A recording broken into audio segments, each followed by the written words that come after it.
मित्रांनो, आपण सुरू केलेली आहे विज्ञान विषयावरची PYQ सिरीज, ज्यामध्ये आपण पाहतोय MPSCच्या वेगवेगळ्या स्पर्धा परीक्षांमध्ये 2015 पासून 2025 पर्यंत कशा प्रकारे विज्ञान विषयावर प्रश्न विचारले जातात. आज आपलं हे दुसरं लेक्चर आहे, ज्याच्यामध्ये आपण कंबाईन ग्रुप सी पूर्व परीक्षा 2024 हा पेपर पाहणार आहे आणि या पेपरमध्ये विज्ञान विषयावर कसे प्रश्न विचारले आहे ते पाहणार आहे. मित्रांनो, हा पेपर अगदी रिसेंट म्हणजे जून 2025 ला झालेला आहे.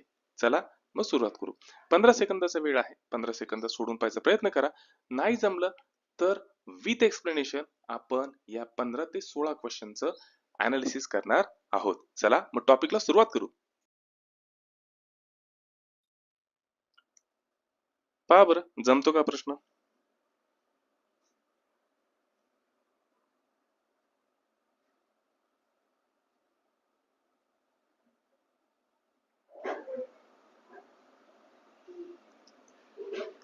मित्रांनो, हाच प्रश्न 2024च्या कंबाईन गट ब ला थोडा फिरून विचारलेला आहे.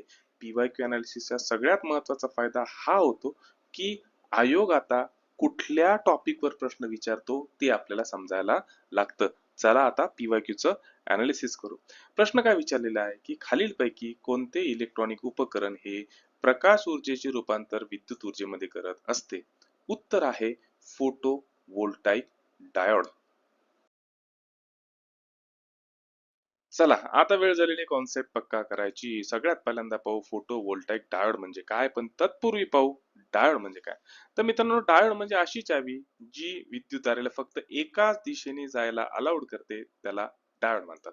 हे डायोड सिलिकॉन किंवा जर्मेनियम यासारख्या सेमीकंडक्टर पासून बनलेले असतात. सिलिकॉन किंवा जर्मेनियम, ज्यांना आपण धातू सदृश्य किंवा मेटलॉइड म्हणून सुद्धा ओळखतो.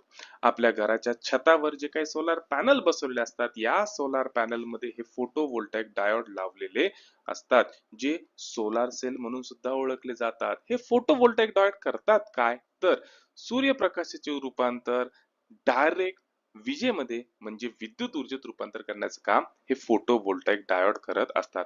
आता सौर ऊर्जेद्वारे जी काही वीज मिळती ती DC च्या स्वरूपात म्हणजे डायरेक्ट करंटच्या स्वरूपात भेटत असती, पण आपल्या घरातली जी काही उपकरणं असतात ती AC वर चालणारे म्हणजे अल्टरनेटिंग करंट वर चालणारे असतात. मग सौर ऊर्जेपासून मिळणारी DC स्वरूपातली वीज AC मध्ये कन्वर्ट करण्यासाठी एक उपकरण वापरलं जातं, त्याला इन्व्हर्टर म्हणतात. म्हणजे घराच्या छतावर जर का सोलर पॅनल बसवलं आणि ती वीज जर तुम्हाला वापरायची झाली तर तुम्हाला इन्व्हर्टर बसवावं लागतं. कॉन्सेप्ट पक्का? प्रश्न चला बरं, जमतं का पहा बरं. 15 सेकंदामध्ये सोडवायचं आहे. PYQ सोडवायचा सगळ्यात महत्वाचा फायदा काय असतो? 15 मार्काचं विज्ञान कंबाईनला विचारलं जातं. त्याच्यामध्ये दोन जे प्रश्न असतात ते कृषीवरच असतात. 3 ते 4 क्वेश्चन हे प्राण्यांचे किंवा वनस्पतीच्या वर्गीकरणावर असतात आणि एक प्रश्न ध्वनीवर असतो म्हणजे असतोच. म्हणजे आपल्याला घटक कळतात PYQ अनालिसिस केल्यामुळे की आयोगाला कुठले घटक आवडतात आणि तो कशावर प्रश्न विचारतो. मित्रांनो, हा जो प्रश्न आहे ना, हा 2010 पासून 2025 पर्यंतच्या जर प्रश्नपत्रिका चालल्या तर हा 7 ते 8 वेळेस आलेला प्रश्न आहे. महत्वाचा प्रश्न आहे, आवडता प्रश्न आहे. चला आता पाहू इथे काय दिलेलं आहे प्रश्नामध्ये. प्रश्नामध्ये सांगितलेले की तुम्हाला योग्य पर्याय निवडायचा आहे. पहिला पर्याय काय आहे, तर मानवाच्या आवाजाची जी क्षमता असती ती 20 हर्ट्ज पासून 20,000 हर्ट्ज एवढी असती. म्हणजेच काय, तर माणसाच्या कानाला 20 हर्ट्ज पासून 20,000 हर्ट्ज वारंवारता असणारेच आवाज ऐकू येतात. अगदी विधान बरोबर आहे. पहिलं बरोबर. दुसरं विधान आहे, इन्फ्रासॉनिक वेव्हची वारंवारता 20,000 हर्ट्ज पेक्षा अधिक असते. चूक. इन्फ्रासोनिक वेव्हची वारंवारता ही 20 हर्ट्ज पेक्षा सुद्धा कमी असते. त्याच्यामुळे दुसरं विधान हे चूक आहे. त्या ठिकाणी तिसरं विधान जे आहे ते आहे, अल्ट्रासॉनिक वेव्हची जी वारंवारता असते ती 20 हर्ट्ज पेक्षा कमी असते. चूक. अल्ट्रासॉनिक वेव्हची वारंवारता जी असते ती 20,000 हर्ट्ज पेक्षा अधिक असती. इथं उलट पुलट विचारलेलं आहे, त्याच्यामुळे हे विधान सुद्धा चुकीचं आहे. आणि चौथं जे दिलेलं आहे ते, ध्वनी लहरी घन माध्यमातून प्रवास करू शकत नाही. चूक. ध्वनीच्या प्रसारणासाठी माध्यमाची गरज असते, निर्वातातून ध्वनी जाऊ शकत नाही आणि घन माध्यम हे ध्वनीच्या प्रसारणासाठी अतिशय उत्कृष्ट माध्यम आहे.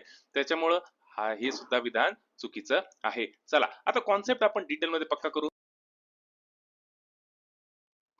कॉन्सेप्ट पक्का करायच्या अगोदर आपण पाहू वारंवारता किंवा फ्रिक्वेन्सी म्हणजे काय.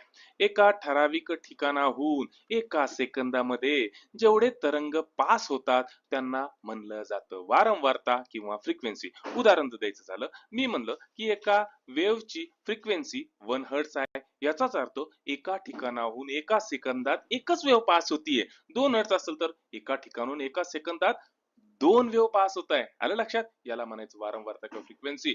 आता या वारंवारतेचं फ्रिक्वेन्सीचं एकक काय आहे तर हर्ट्झ. या फ्रिक्वेन्सीवरून वेव्हचे तरंगांचे दोन प्रकार पडतात. पहिला पडतो अल्ट्रासॉनिक वेव्स आणि दुसरा पडतो इन्फ्रासॉनिक वेव्स. अल्ट्रासॉनिक वेव्स म्हणजे काय, ज्यांची वारंवारता फ्रिक्वेन्सी 20,000 हर्ट्झ पेक्षा अधिक आहे. म्हणजेच एका ठिकाणाहून एका सेकंदात 20,000 हर्ट्झ पेक्षाही जास्त तरंग पास होत आहे, ते असतात अल्ट्रासॉनिक वेव्स. आणि त्याच्या उलट इन्फ्रासॉनिक वेव्स, यांची फ्रिक्वेन्सी ही 20 हर्ट्झ पेक्षा सुद्धा कमी असते. म्हणजे एका सेकंदात एका ठिकाणाहून फक्त 20 हर्ट्झ पेक्षाही कमी तरंग पास होत असतात. कॉन्सेप्ट पक्का. मग इन्फ्रासॉनिक वेव्हच उदाहरण जर द्यायचं झालं तर भूकंप लहरी किंवा ज्वालामुखी. गोठ्यामध्ये बांधलेली जनावरे अचानक हंबरडा फोडायला लागतात, कारण की त्या भूकंप व्हायच्या आधी त्या जनावरांना कळतं की भूकंप होणार आहे. का? कारण की ते इन्फ्रासॉनिक वेव्स ऐकू शकतात. माणूस ऐकू शकत नाही, कारण माणसाच्या कानाची क्षमता 20 हर्ट्झ पासून 20,000 हर्ट्झ एवढी आहे. कॉन्सेप्ट पक्का. मग अल्ट्रासॉनिक वेव्हचं जर का उदाहरण द्यायचं झालं तर वटवाघळं किंवा डॉल्फिन सारखे प्राणी या अल्ट्रासॉनिक वेव्हचा वापर करत असतात.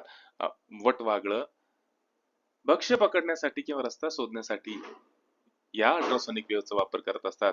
बऱ्याच वेळा गर्भवती स्त्रिया यांच्या गर्भाची स्थिती जर पाहिजे असेल तर त्यावेळेस त्यांची सोनोग्राफी केली जाते. यामध्ये सुद्धा या अल्ट्रासॉनिक वेव्हचाच वापर होतो.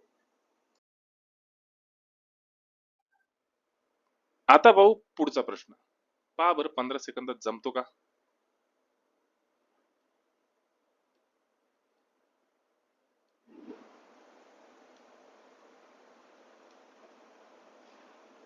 मित्रांनो, हा जो प्रश्न आहे ना, हा 8वी एनसीईआरटी मधून विचारलेला प्रश्न आहे. आयोग आता स्टेट बोर्ड कडून एनसीईआरटी कडे चाललंय.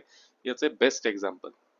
प्रश्न काय आहे तर बॉल बेरिंगचा वापर यंत्रामध्ये कोणते घर्षण कमी करण्यासाठी करतात? 4 पर्याय आहे, त्याच्यातलं उत्तर आहे सरपी घर्षण म्हणजे स्लाइडिंग फ्रिक्शन. चला पहिल्यांदा आपण कॉन्सेप्ट पक्का करू, म्हणजे तुम्हाला उत्तर कळन कसं आलं ते. प्रश्न इंग्लिश मध्ये पाहिला म्हणून घाबरायचं कारण नाही. स्टॅटिक फ्रिक्शन म्हणजे स्थितिक घर्षण पहिला प्रकार. याच्यामध्ये काय होतं तर जमिनीवर एखादा निद्रिस्त अवस्थेत पडलेला बॉक्स असतो, निवांत पडलेला असतो. तर जमीन आणि हा बॉक्स यांच्यामध्ये जे घर्षण असतं याला म्हणलं जातं स्टॅटिक फ्रिक्शन. यामध्ये दोन्हीच्या दोन्ही गोष्टी अचल अवस्थेमध्ये असतात. जर का या बॉक्सला हलवायचं असेल तर तुम्हाला बरंच बल प्रयुक्त करावं लागतं. चारही प्रकारामध्ये सगळ्यात जास्त घर्षण जे असतं ते स्टॅटिक फ्रिक्शन मध्ये असतं. दुसरा जो प्रकार आहे तो आहे स्लाइडिंग फ्रिक्शन. या स्लाइडिंग फ्रिक्शन मध्ये होतं काय तर एक जे माध्यम असतं ते अचल असतं आणि एक माध्यम चल असतं. इथं जमीन अचल आहे आणि त्याच्यावर बॉक्स हा लोटला जातोय, हा चल आहे. अजून सोपं उदाहरण जर सांगायचं झालं तर घसरगुंडी. घसरगुंडीमधून आपण जेव्हा घसरतो त्यावेळेस घसरगुंडी जागेवरच असते, मात्र आपण सटकत जातो. याचाच अर्थ याच्यामध्ये एक गोष्ट अचल असते आणि दुसरी गोष्ट चल असते. अशा प्रकारच्या घर्षणाला म्हणलं जातं स्लाइडिंग फ्रिक्शन किंवा कायनेटिक फ्रिक्शन. कॉन्सेप्ट पक्का. पुढचा जो प्रकार आहे तो आहे रोलिंग फ्रिक्शन. याच्यामध्ये एक माध्यम अचल असतं आणि एक माध्यम चल असतं. चल माध्यम म्हणजेच काय, वर्तुळाकार गोष्ट, चाक झालं किंवा रोडवर फिरणारी सायकल झाली. स्लाइडिंग फ्रिक्शन पेक्षा हे कमकुवत असतं. त्याच्या पुढचा जो प्रकार आहे तो आहे फ्लुइड फ्रिक्शन. फ्लुइड फ्रिक्शनचे बेस्ट एक्झाम्पल द्यायचं झालं तर पाण्यात पोहणारा माणूस किंवा हवेत उडणारं विमान. कॉन्सेप्ट पक्का. मग या बॉल बेरिंगचा वापर यंत्रामध्ये असणारं स्लाइडिंग फ्रिक्शन कमी करण्यासाठी केला जातो. कॉन्सेप्ट पक्का. चला आता पाहू पुढचा प्रश्न. सोडवायची गरज नाही कारण की हा प्रश्न रद्द झालेला आहे. आयोगाची आपली नेहमीची सवय चला मित्रांनो, जमतो का प्रश्न पहा बरं 15 सेकंदामध्ये. आयोगाचा सगळ्यात आवडीचा प्रश्न. 2010 पासून 2025 पर्यंतच्या जर का प्रश्नपत्रिका पाहिल्या तर हा प्रश्न 17चे 60 वेळेस विचारलेला आहे. 8वीच्या धातू अधातू या धड्यातला हा प्रश्न आहे. प्रश्न आहे कांस्य म्हणजे ब्रॉन्झ या मिश्र धातूमध्ये म्हणजे संमिश्रामध्ये टिंब टिंब या दोन धातूंचा समावेश असतो. उत्तर आहे कॉपर आणि टीन. हा प्रश्न मित्रांनो जसच्या तसं कंबाईन पूर्व गट ब 2024 ला विचारलेला आहे. जर तुम्ही माझं यापूर्वीचं एक्सप्लेनेशनचं लेक्चर नसेल पाहिलं पीवायक्यूचं तर नक्की पाहून घ्या, तुम्हाला लक्षात येऊन जाईल. पीवायक्यू अनालिसिसचा सगळ्यात मोठा फायदा काय होतो की बरेच असे प्रश्न असतात की जे जसेच्या तसे रिपीट होत असतात, म्हणजे फुकटचे मार्क तुम्हाला भेटत असतात. चला आता आपण कॉन्सेप्ट पक्का करू डिटेल मध्ये. मग अजून पण काय असे संमिश्र आहे की ज्याच्यावर एमपीएससी प्रश्न विचारते. 8वीचा धडा धातू अधातू आणि संमिश्र याच्यातून हा प्रश्न विचारला जातो. सगळ्यात पहिल्यांदा पाहू संमिश्र म्हणजे काय. दोन किंवा त्याच्यापेक्षा अधिक धातू जेव्हा मिक्स केला जातो आणि जेव्हा नवीन काहीतरी जन्माला येतं त्याला संमिश्र म्हणायचं, किंवा दोन किंवा अधिक धातू किंवा त्याच्यापेक्षा अधिक अधातू मिक्स करून जे नवीन काहीतरी जन्माला येतं त्याला काय म्हणायचं संमिश्र किंवा अलॉय. कॉमनली वापरले जाणारे संमिश्र कोणते तर ब्रास. कशापासून बनतं तर कॉपर आणि झिंक पासून. दुसरं ब्रॉन्झ न गंजणार कशापासून बनतं कॉपर आणि टीन पासून. आणि तिसरं शोल्डर शोल्डरिंग वायर जी असते ना आपण टीव्ही जे पाहतो त्याच्यात जे बोर्ड असतात, पीसीबी असतात, इलेक्ट्रिक बोर्ड असतात, त्याच्यामध्ये जी शोल्डरिंग केलेली असते ती शोल्डरिंग ते कशापासून बनतं ते शोल्डर लीड आणि टीन पासून. कॉन्सेप्ट पक्का. अजून थांबा, अजूनही आहे की ज्याच्यावर एक प्रश्न विचारतो. हे अजून काही आलं आहे की ज्याच्यावर एमपीएससी नेहमी प्रश्न विचारते आणि त्यातलं आवडीचं आलं जर म्हणलं एमपीएससी तर ते गन मेटल. मग गन मेटल बनतं कशापासून, त्याचा उपयोग कुठं होतो. प्रामुख्याने गन्स बंदुका बनवण्यासाठी, बॅरल बनवण्यासाठी, बेरिंग बनवण्यासाठी. बनतं कशापासून तर कॉपर, त्याच्यानंतर टिन, झिंक आणि लीड यापासून बनलेलं असतं. एकदा व्हिडिओ व्यवस्थित पॉज करा, या सगळ्याच्या नोट्स बनवा, कारण की याच्यावर प्रश्न विचारला जातोच. आणि मित्रांनो हे जे आहे हे लुसेंट जनरल सायन्स या पुस्तकातून हे प्रश्न विचारला गेलेला आहे. हे गन मेटल कशाला म्हणतात, जर्मन सिल्वर कशाला म्हणतात, शोल्डर, बेल मेटल, रोज मेटल कशाला म्हणतात, किंवा त्याची संमिश्र कोणकोणती आहे, त्या संमिश्रामध्ये कोणकोणते घटक असतात. प्रश्न नेहमी आयोग विचारतं. व्हिडिओ पॉज करा आणि स्वतःच्या नोट्स तयार करा आणि पाठच करून टाका.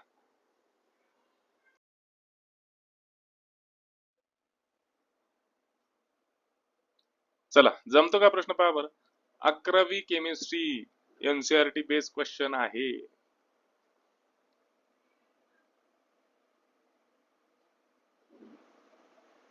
मी म्हणलं ना आयोगाचा पॅटर्न आता बदलत चाललेला आहे आणि तो एनसीईआरटी कडे झुकत चाललेला आहे. प्रश्न काय तर खालीलपैकी सर्वात मोठा डायपोल मोमेंट असलेला रेणू काय. तर उत्तर आहे क्लोरोफॉर्म CH Cl3. कॉन्सेप्ट पक्का.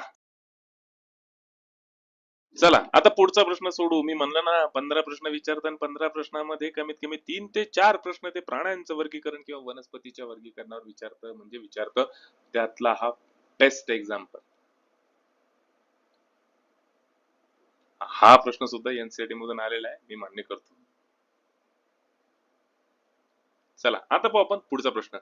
हा तत्पूर्वी प्राण्यांचं वनस्पतीचं वर्गीकरण माझ्या सायन्सच्या प्लेलिस्ट मध्ये डिटेल मध्ये दिलेलं आहे. एनसीईआरटी चे सुद्धा लेक्चर आहे, कोणाला इच्छा असेल तर जाऊन पहा. प्लेलिस्ट मध्ये फ्री मध्ये व्हिडिओ अवेलेबल आहे. चला आता पाहू पुढचा प्रश्न. जमते का पहा बरं 15 सेकंदात. हा सुद्धा प्राण्यांच्या वर्गीकरणातून विचारलेला प्रश्न आहे. एक धडा प्राण्यांचं आणि वनस्पतीचं वर्गीकरण 8वी 9वी 10वी 11वीतून डिटेल केलं ना 3 ते 4 मार्क तुम्हाला कंबाईनला आरामशीर येतात. पीवायक्यू अनालिसिस तुम्हाला हेच सांगतं. चला पहिल्यांदा प्रश्न वाचू. प्रश्न काय सांगतोय तर पेट्रोमायझोन मध्ये टिंब टिंब द्वारे अँटी कॉग्युलंट स्त्रवले जातात. उत्तर आहे लाळ ग्रंथी किंवा सलॅवरी ग्लँड. आता इथं कॉन्सेप्ट पक्का करणं गरजेचं आहे आणि डिटेल मध्ये करू. चला सगळ्यात पहिल्यांदा पाहू पेट्रोमायझोन म्हणजे काय. तर पेट्रोमायझोन म्हणजे लॅम्प्रे. लॅम्प्रे म्हणजेच काय तर जबडा नसलेला मासा आहे. पहा हा जबडा नसलेला मासा म्हणजे लॅम्प्रे. याच्या तोंडामध्ये याला जबडा नसतो पण याच्या तोंडामध्ये असंख्य वर्तुळाकार असे दात असतात. हा काय करतो भक्ष्याला जाऊन पकडतो आणि भक्ष्याच्या शरीरामधलं रक्त प्यायला सुरुवात करतो. आता भक्ष्याच्या शरीरातलं जे रक्त आहे ते गोठूनही किंवा त्याचा गुठळ्या होऊ नये म्हणून अँटीकॉग्युलंट नावाचं रसायन सुद्धा स्त्रवतो. हे जे अँटीकॉग्युलंट, आता कॉग्युलंट माहिती, कॉग्युलंट काय असतो? मला जर का जखम झाली, रक्तप्रवाह सुरू झाला आणि तो काही वेळानंतर लगेच थांबून जातो का? कारण त्याच्यावर खपली धरती, त्याच्यावर गुठळ्या होतात रक्ताच्या तयार, त्याला म्हणायचं कॉग्युलेशन. आणि अँटीकॉग्युलंट म्हणजे काय? किंवा रक्ताच्या गुठळ्या होऊ नये म्हणून स्त्रवणारं रसायन. मग हे जे केमिकल आहे किंवा हे जे अँटीकॉग्युलंट आहे, हे स्त्रवण्याचं काम कोण करत असतं? तर या सलायवरी ग्लँड करत असतात. आणि या सलायवरी ग्लँड कुठं असतात? तर या माशेच्या जिभेच्या खाली. आलं लक्षात? कॉन्सेप्ट पक्का. पेट्रोमायझिन म्हणजे काय? जबडा नसलेला मासा. अतिशय सोपा प्रश्न. पहा बरं जमतो का 15 सेकंदात सोडवायला? जमणारच आहे. मी म्हणलं ना मित्रांनो, 15 मार्कामध्ये तुम्हाला 3 ते 4 क्वेश्चन हे प्राण्यांचे वर्गीकरण किंवा वनस्पतीचे वर्गीकरण मधूनच येतात. त्याच्यामुळं महत्वाचे धडे कोणते? तर प्राण्यांचे आणि वनस्पतीचे वर्गीकरण. नाही जमलं ना सगळं तर फक्त एवढं 2-3 टॉपिक करा. 5-6 मार्क तुम्ही आरामशीर घेऊन येता. चला प्रश्न पाहू. प्रश्न काय सांगतोय? तर प्रश्न हे सांगतोय, तर कांगारू प्राणी हा टिंब फायलम मध्ये समाविष्ट होतो. सस्तनी प्राण्यांमध्ये येणारा गट आहे किंवा सस्तनी गटामध्ये येणारा प्राणी आहे मॅमलिया गटातला. ठीक आहे, कॉन्सेप्ट पक्का. आता पाहू पुढचा प्रश्न. कृषीवर आधारित 15 पैकी एक क्वेश्चन तरी विचारला जातो, मी तुम्हाला सांगितलंय. आणि हा तोच प्रश्न आहे. जमणार, सगळ्यांना जमणार हा प्रश्न. प्रश्न एकदम सोपा आहे. जैविक खतांमुळे खालील 4 पर्यायांपैकी काय होतं? तर मातीमधल्या पोषण तत्वांचे समृद्धीकरण होत असतं. जैविक खत आणि रासायनिक खत. जैविक खतामुळे मातीतील पोषण तत्वांचं समृद्धीकरण होत असतं. कॉन्सेप्ट पक्का. पीवायक्यू अनालिसिसचा सगळ्यात मोठा फायदा काय? तर 15 पैकी 2 प्रश्न कृषीवर विचारले जातात म्हणजे जातात. परत कृषीवर आधारित दुसरा प्रश्न आणि आयोगाचा आवडीचा प्रश्न आहे. पहा बरं जमतो का 15 सेकंदात? 2 क्वेश्चन नेहमी आयोग विचारतो. एक म्हणजे प्लांट हार्मोन म्हणजे वनस्पती संप्रेरके किंवा पिकांवर पडणारे आजार. 15 पैकी 2 क्वेश्चन येतात म्हणजे येतात. इथं प्रश्न काय दिलेला आहे? तर भुईमुगावरील टिक्का रोग कोणामुळे होतो? तर पर्याय नंबर 2 सर्कोस्पोरा. आता मित्रांनो एक लक्षात ठेवा की हा प्रश्न थोडा फिरून विचारलेला आहे, पण कंबाईन पूर्व गट ब 2024 ला विचारलेला आहे. लक्षात घेण्यासारखी गोष्ट काय? तर आयोगाला कोणता घटक आवडतो किंवा या वर्षी आयोगाचा ट्रेंड कुठल्या घटकावर प्रश्न विचारायचा आहे तो आपल्याला लक्षात येतो. कॉन्सेप्ट पक्का.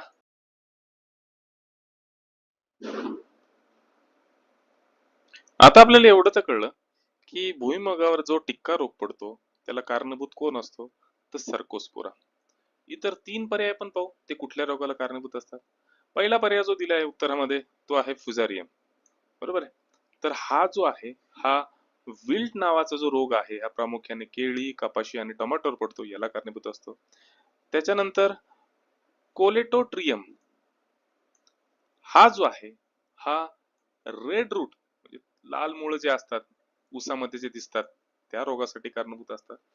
आणि पक्सिनिया, पक्सिनिया जो आहे हा काळा गंज जो आपल्याला गव्हावर दिसतो म्हणजे ब्लॅक रस जो आपल्याला गव्हावर दिसतो त्या रोगासाठी कारणीभूत असतो. मित्रांनो मी सांगितलं ना तुम्हाला की 15 पैकी 2 प्रश्न कृषीवर येतात म्हणजे येतात.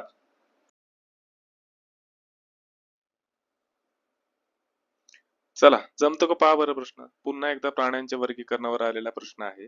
मित्रांनो डिटेल मध्ये जर का तुम्हाला प्राण्यांचं आणि वनस्पतीचं वर्गीकरण शिकायचं असेल तर माझ्या चॅनलला सबस्क्राईब करा. प्लेलिस्ट मध्ये अॅनिमेटेड व्हिडिओ सहित प्राण्यांचं वर्गीकरण आणि वनस्पतींचे वर्गीकरणाचे चांगले असे लेक्चर दिलेले आहे. नक्की एकदा पहा, फायदा होईल. चला पहा बरं जमतो का पुढचा प्रश्न.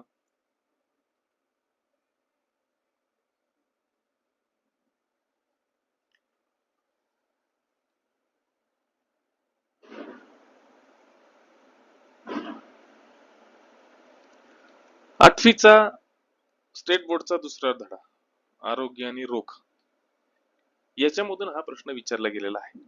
मित्रांनो पोलिओ हा आजार आयोगाचा सगळ्यात आवडता आजार. 2024 मध्येच राज्यसेवेला पोलिओवर प्रश्न विचारला गेलेला होता. आणि अगदी 2024च्या कंबाईनला परत पोलिओवर आयोगाकडून प्रश्न विचारला गेलाय. ठीक आहे, चला मग पहिल्यांदा आपण कॉन्सेप्ट पक्का करू.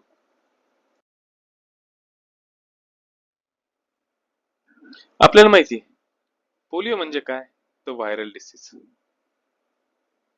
कशामुळे होतो, व्हायरसमुळं. कोणत्या व्हायरसमुळं, तर पोलिओ व्हायरसमुळं. काय करतो, तर मज्जा संस्थेवर किंवा नर्वस सिस्टीमवर अटॅक करतो आणि त्याच्यामुळं पायाला अपंगत्व येत असतं.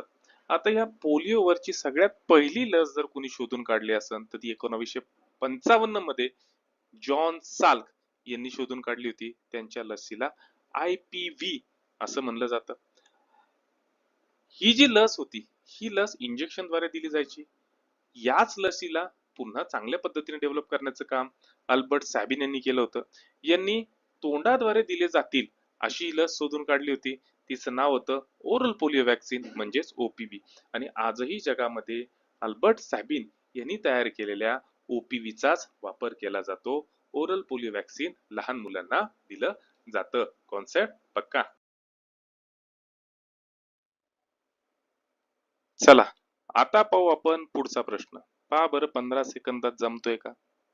12वी NCERT मधला प्रश्न या अगोदरच सांगतो. मी म्हणलं ना आयोग आता NCERT कडे झुकत चाललंय. प्रश्न काय आहे, तर ज्या परस्पर संबंधामध्ये एका प्रजातीला फायदा होतो आणि दुसऱ्याला हानी पोहोचत नाही किंवा फायदाही होत नाही अशा संबंधाला काय म्हणलं जातं, तर कॉमेन्सिलिझम. आलं लक्षात. आता आपण कॉन्सेप्ट डिटेल मध्ये पक्का करू. जे 4 पर्याय दिलेले आहे हे कशासाठी दिलेले आपण ते पाहू. आहे त्याला म्हणायचं परस्परवाद म्हणजे म्युच्युअलिझम. असा संबंध जिथे दोन्हीही जीवांना फायदा होतो त्या संबंधांना परस्परवाद किंवा म्युच्युअलिझम म्हणलं जातं. उदाहरण जर द्यायचं झालं तर लायकेन म्हणजेच दगडफूल, याच्यामध्ये बुरशी आणि शैवाल या दोघांना सुद्धा परस्पर संबंधांचा फायदा होत असतो.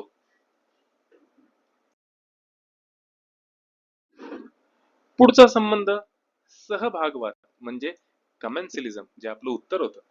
कमेन्सिलिझम म्हणजे असा संबंध जिथे एका जीवाला फायदा होतो मात्र दुसऱ्या जीवाला हानी सुद्धा होत नाही आणि मदत सुद्धा होत नाही. उदाहरण जर द्यायचं झालं तर हा वेल मासा आहे. या वेल माशाच्या शरीरावर वाढणारे बॉन्कल्स, हे बॉन्कल्स त्याच्या शरीरावर येतात. या बॉन्कल्सचा फायदा काय होतो, तर यांना राहण्यासाठी आणि प्रवास करण्यासाठी जागा भेटती, म्हणजे बॉन्कल्सचा फायदा होतो. पण वेलचा कुठल्याही प्रकारचा फायदा होत नाही ना कुठल्या प्रकारचा तोटा होतो. अशा प्रकारच्या संबंधांना सहभागवाद म्हणजेच कमेन्सिलिझम म्हणलं जातं. पुढचा संबंध आहे परजीववाद म्हणजेच पॅरासिटिझम.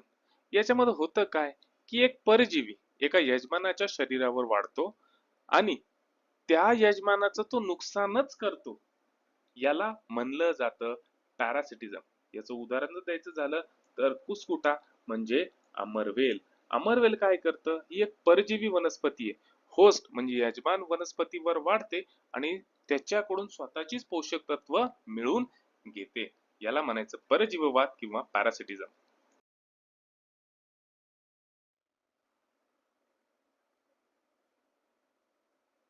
पुढचा जो संबंध आहे तो आहे अमेन्सिलिझम.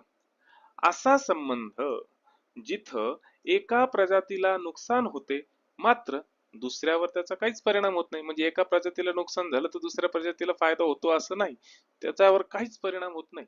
याचं उदाहरण द्यायचं झालं तर पेनिसिलिन. पेनिसिलिन नावाची बुरशी जर का वाढायला लागली तर ती इतर बुरशींना वाढू देत नाही. दुसरं, एखादा मोठा प्राणी जर का जंगलातून किंवा रोडवरून चाललाय तर त्याच्या पायाखाली जे काही छोटे छोटे जीव जंतू किंवा किड मुंगे असतात ते मरून जातात, बरोबर आहे. त्याचा उद्देश असतो का त्यांना मारायचा, नाही. हा, पण नुकसान मोठ्या प्राण्यामुळे छोट्या प्राण्यांचं होतं. अशा संबंधांना म्हणलं जातं अमॅनिलिझम. कॉन्सेप्ट पक्का. 12वी NCERT मधला हा टॉपिक आहे. चला आता पाहू आजचा शेवटचा प्रश्न या प्रश्नपत्रिकेमधला. पहा बरं जमतो का 15 सेकंदात. जमणारच, एकदम सोपा आहे.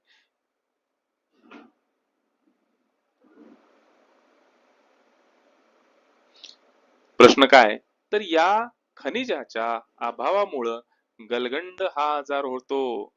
कशाच्या अभावामुळं? तर आयोडीन मुळे. आणि गलगंड म्हणजे काय? तर मोठा झालेला गळा. चला पण डिटेल मध्ये कॉन्सेप्ट पाहू. याच्यावर बऱ्याच वेळा प्रश्न आलेले.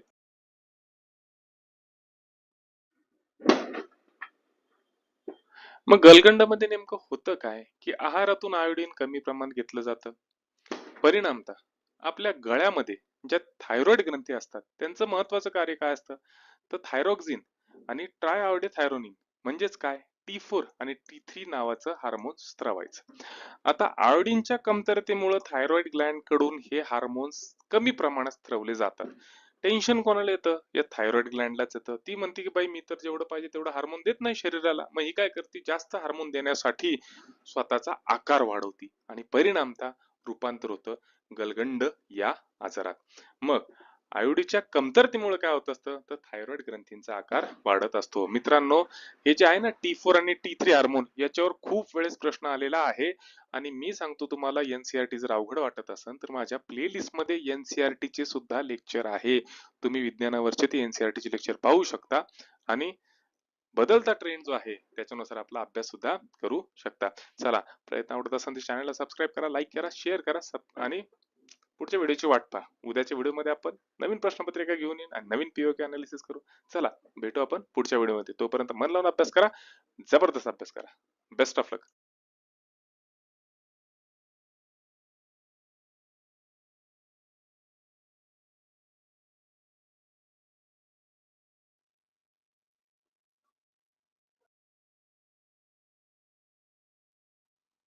मित्रांनो, आपण सुरू केलेली आहे PYQ अनालिसिस सिरीज, ज्याच्यामध्ये आपण पाहतोय विज्ञान विषयावर 2015 पासून 2025 पर्यंत कशा प्रकारचे प्रश्न आलेले आहे. आज जी प्रश्नपत्रिका पाहणार आहे ती आहे 30 एप्रिल 2023 ला झालेला पेपर, संयुक्त गट ब आणि गट क यांची पूर्व परीक्षा. चला मग सुरुवात करू. इथं पहिलाच प्रश्न जो विचारलेला आहे ना मित्रांनो, वनस्पतीचे वर्गीकरणामधून आलेला प्रश्न आहे. मी म्हणतो ना, आयोगाचे आवडते टॉपिक वनस्पतीचे वर्गीकरण, प्राण्यांचे वर्गीकरण. काहीच नाही करायचं, हेच धडे करायचे. 8वी 9वी 10वी 11वी 12वी नीट घासून पुसून करून टाकायचे, 4 मार्क फिक्स पकडायचे. चला, काय दिलेले या ठिकाणी, तर शैवाल वर्गीकरणामध्ये किटोफोरॉल्स हा गट खालीलपैकी कोणत्या वर्गामध्ये येतो? 11वी एनसीईआरटी मधून विचारलेला प्रश्न आहे आणि उत्तर आहे क्लोरोफायटा. चला, डिटेल मध्ये कॉन्सेप्ट पक्का करू. मित्रांनो, एनसीईआरटी बेस क्वेश्चन आला तर घाबरून जायचं कारण नाही, कारण की आपली एनसीईआरटी बेस सिरीज लवकरच लॉन्च होत आहे आणि अगदी पूर्ण शुद्ध मराठीमध्ये शिकवली जाणार आहे. त्याच्यामुळे टेन्शन घ्यायचं नाही.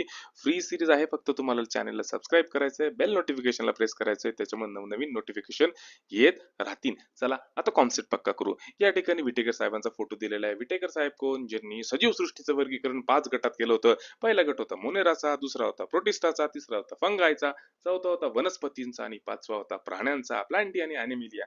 आता याच्यामध्ये वनस्पती वर्गीय जे होते त्यांचं पुन्हा 5 गटात वर्गीकरण होतं. पहिला आहे अल्गी म्हणजे शैवाल, नंतर ब्रायोफायटा, नंतर टेरिडोफायटा, जिम्नोस्पर्म आणि अँजिओस्पर्म. अँजिओस्पर्म म्हणजे फुलं देणारे वनस्पती जे आज रोडवर दिसतात ते सगळे अँजिओस्पर्म आहे. या अल्गीचे पुन्हा म्हणजे शैवाल वर्गीय वनस्पतींचे पुन्हा 3 प्रकार पडतात. पहिला पडतो क्लोरोफायसी, म्हणजे यांचा कलर आहो ग्रीन असतो. दुसरा आहे फयोफायसी, यांचा कलर ब्राऊन किंवा तपकिरी असतो. त्याच्यानंतर रोडोफायसी, यांचा कलर लाल असतो. म्हणजे हिरवं शैवाल, तपकिरी शैवाल आणि रेड शैवाल. डिटेल मध्ये आपण कॉन्सेप्ट पक्का करणारच आहोत आपल्या एनसीईआरटीच्या सिरीज मध्ये. चला, आता वळू आपण पुढच्या प्रश्नाकडे.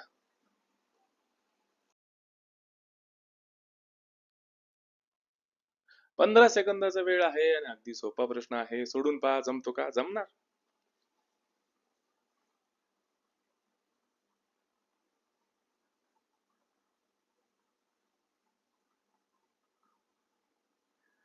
उत्तर आहे मुळ ऑक्सिजन पासून वंचित राहतात. अति पाण्यामुळे वनस्पती मृत होतात, कारण मुळ ऑक्सिजन पासून वंचित राहतात. मित्रांनो, पहिले 2 ते 3 क्वेश्चन हे लगेच वनस्पतींच्या वर्गीकरणावर आलेले आहे. मी म्हणलं ना, टॉपिक किती महत्वाचा आहे. चला, आता पाहू पुढचा प्रश्न. चला, पहा बरं, जमतं का पुढचा प्रश्न. नीट वाचून घ्या शांतपणे. कॉन्सेप्ट आपण पक्का करणार.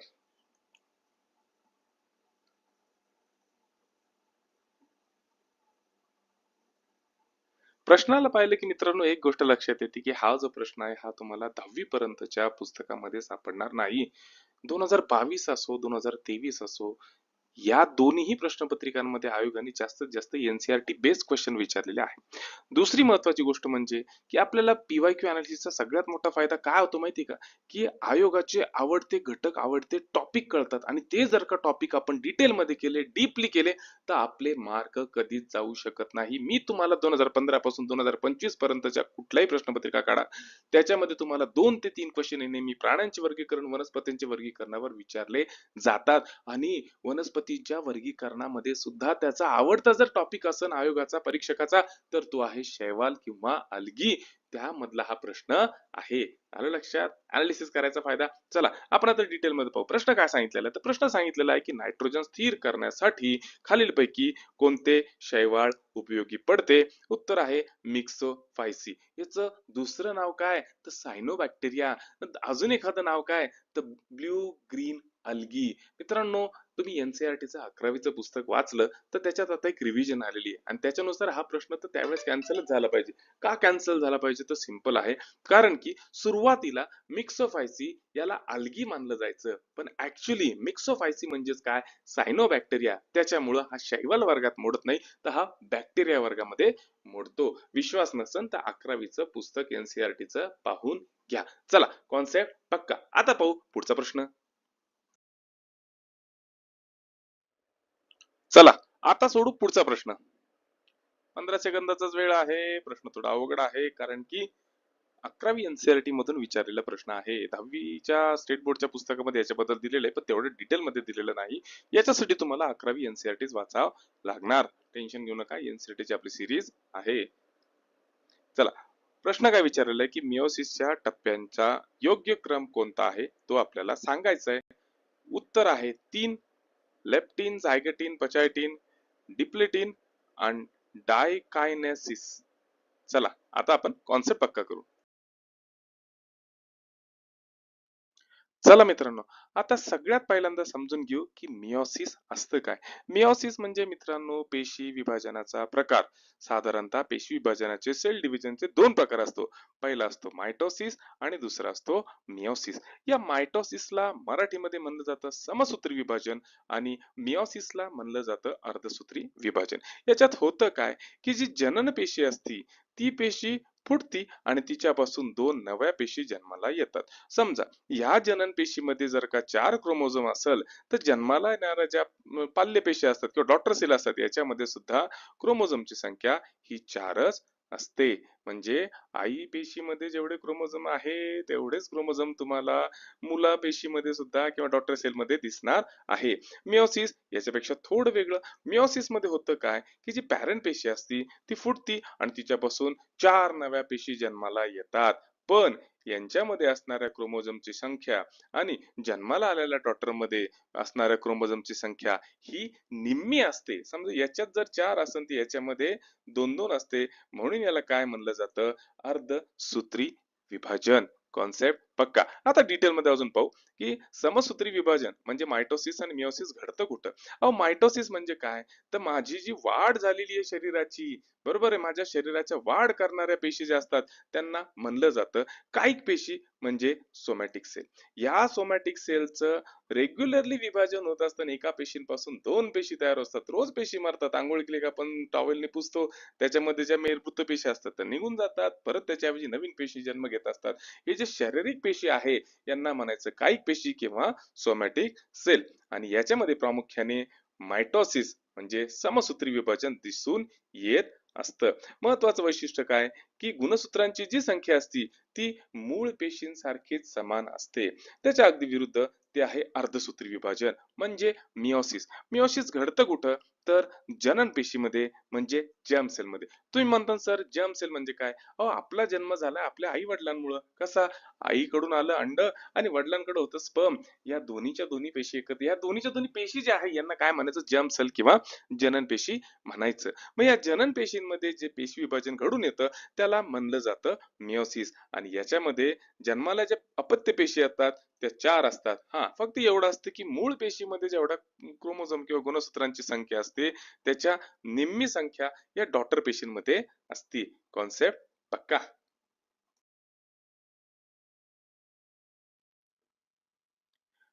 आता हे जे अर्धसूत्री विभाजन आहे म्हणजे मियोसिस जे आहे ते 2 टप्प्यामध्ये पार पडतं. त्याच्यातला पहिला टप्पा जो असतो तो मोठा असतो. आणि मित्रांनो, या टप्प्यामध्ये जे इतर काही छोटे छोटे टप्पे समाविष्ट झालेले आहे की ज्याच्यामध्ये क्रोमोझोमचा फरक दिसायला लागतो, त्याच्यानुसार याचे 5 प्रकार पडतात आणि त्या 5 प्रकारांचा सिक्वेन्स तुम्हाला प्रश्नामध्ये विचारलेला आहे. एकदा व्हिडिओ पॉज करा आणि डिटेल मध्ये निवांत पाहून घ्या, कॉन्सेप्ट अजून पक्का होणार.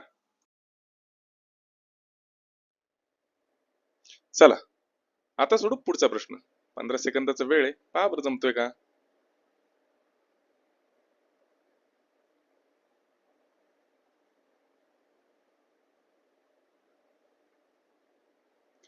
तर प्रश्न असा आहे की अँटीमनी संयुगे टिंबटिंबच्या उपचारासाठी वापरण्याची शिफारस केली जाते. उत्तर आहे सिस्टोमियासिस. पर्यायामध्ये जे काही 3 नावं दिलेली आहे ती आजाराची नावं आहे आणि हे आजार परजीवीमुळे होत असतात. परजीवीचं उदाहरण द्यायचं झालं तर आपल्या पोटात राहणारे जंत. चला, आता कॉन्सेप्ट आपण डिटेल मध्ये पक्का करू. मित्रांनो, उत्तरामध्ये जो पहिला पर्याय दिलेला आहे तो आहे एलिफंटियासिस म्हणजे हत्ती रोग. आता हत्ती रोग कशामुळे होतो? तर हत्ती रोग हा परजीवीमुळे होतो. कोणता डास चावल्यामुळे होतं? तर क्युलेक्स नावाच्या डासाची मादी चावली की हा आजार होत असतो. आता या डासामुळे होतो का? नाही, डास हा फक्त वाहकाचं काम करत असतो. हा, पण हा काय वाहत असतो? तर राऊंडवर्म म्हणजे गोल कृमीसारखे परजीवी वाहत असतो. डासामुळं त्यांची एंट्री आपल्या शरीरामध्ये होती आणि परिणामतः आजार बळावतो आणि पायाला सूज येते आणि हत्ती रोगासारखा आजार होतो. पुढचा जो आजार आहे त्याचं नाव आहे सिस्टोमियासिस. आता सिस्टोमियासिस यालाच गोगलगाईचा ताप सुद्धा म्हणलं जातं. का बरं म्हणलं जातं गोगलगाईचा ताप? स्वच्छ पाण्याच्या तळ्यामध्ये तुम्ही पोहताय, त्याच्यामध्ये असंख्य असे गोगलगाई आहे. या गोगलगाईच्या अंगावर जो परजीवी राहतो तो असतो रक्त फ्लूक म्हणजे ब्लड फ्लूक.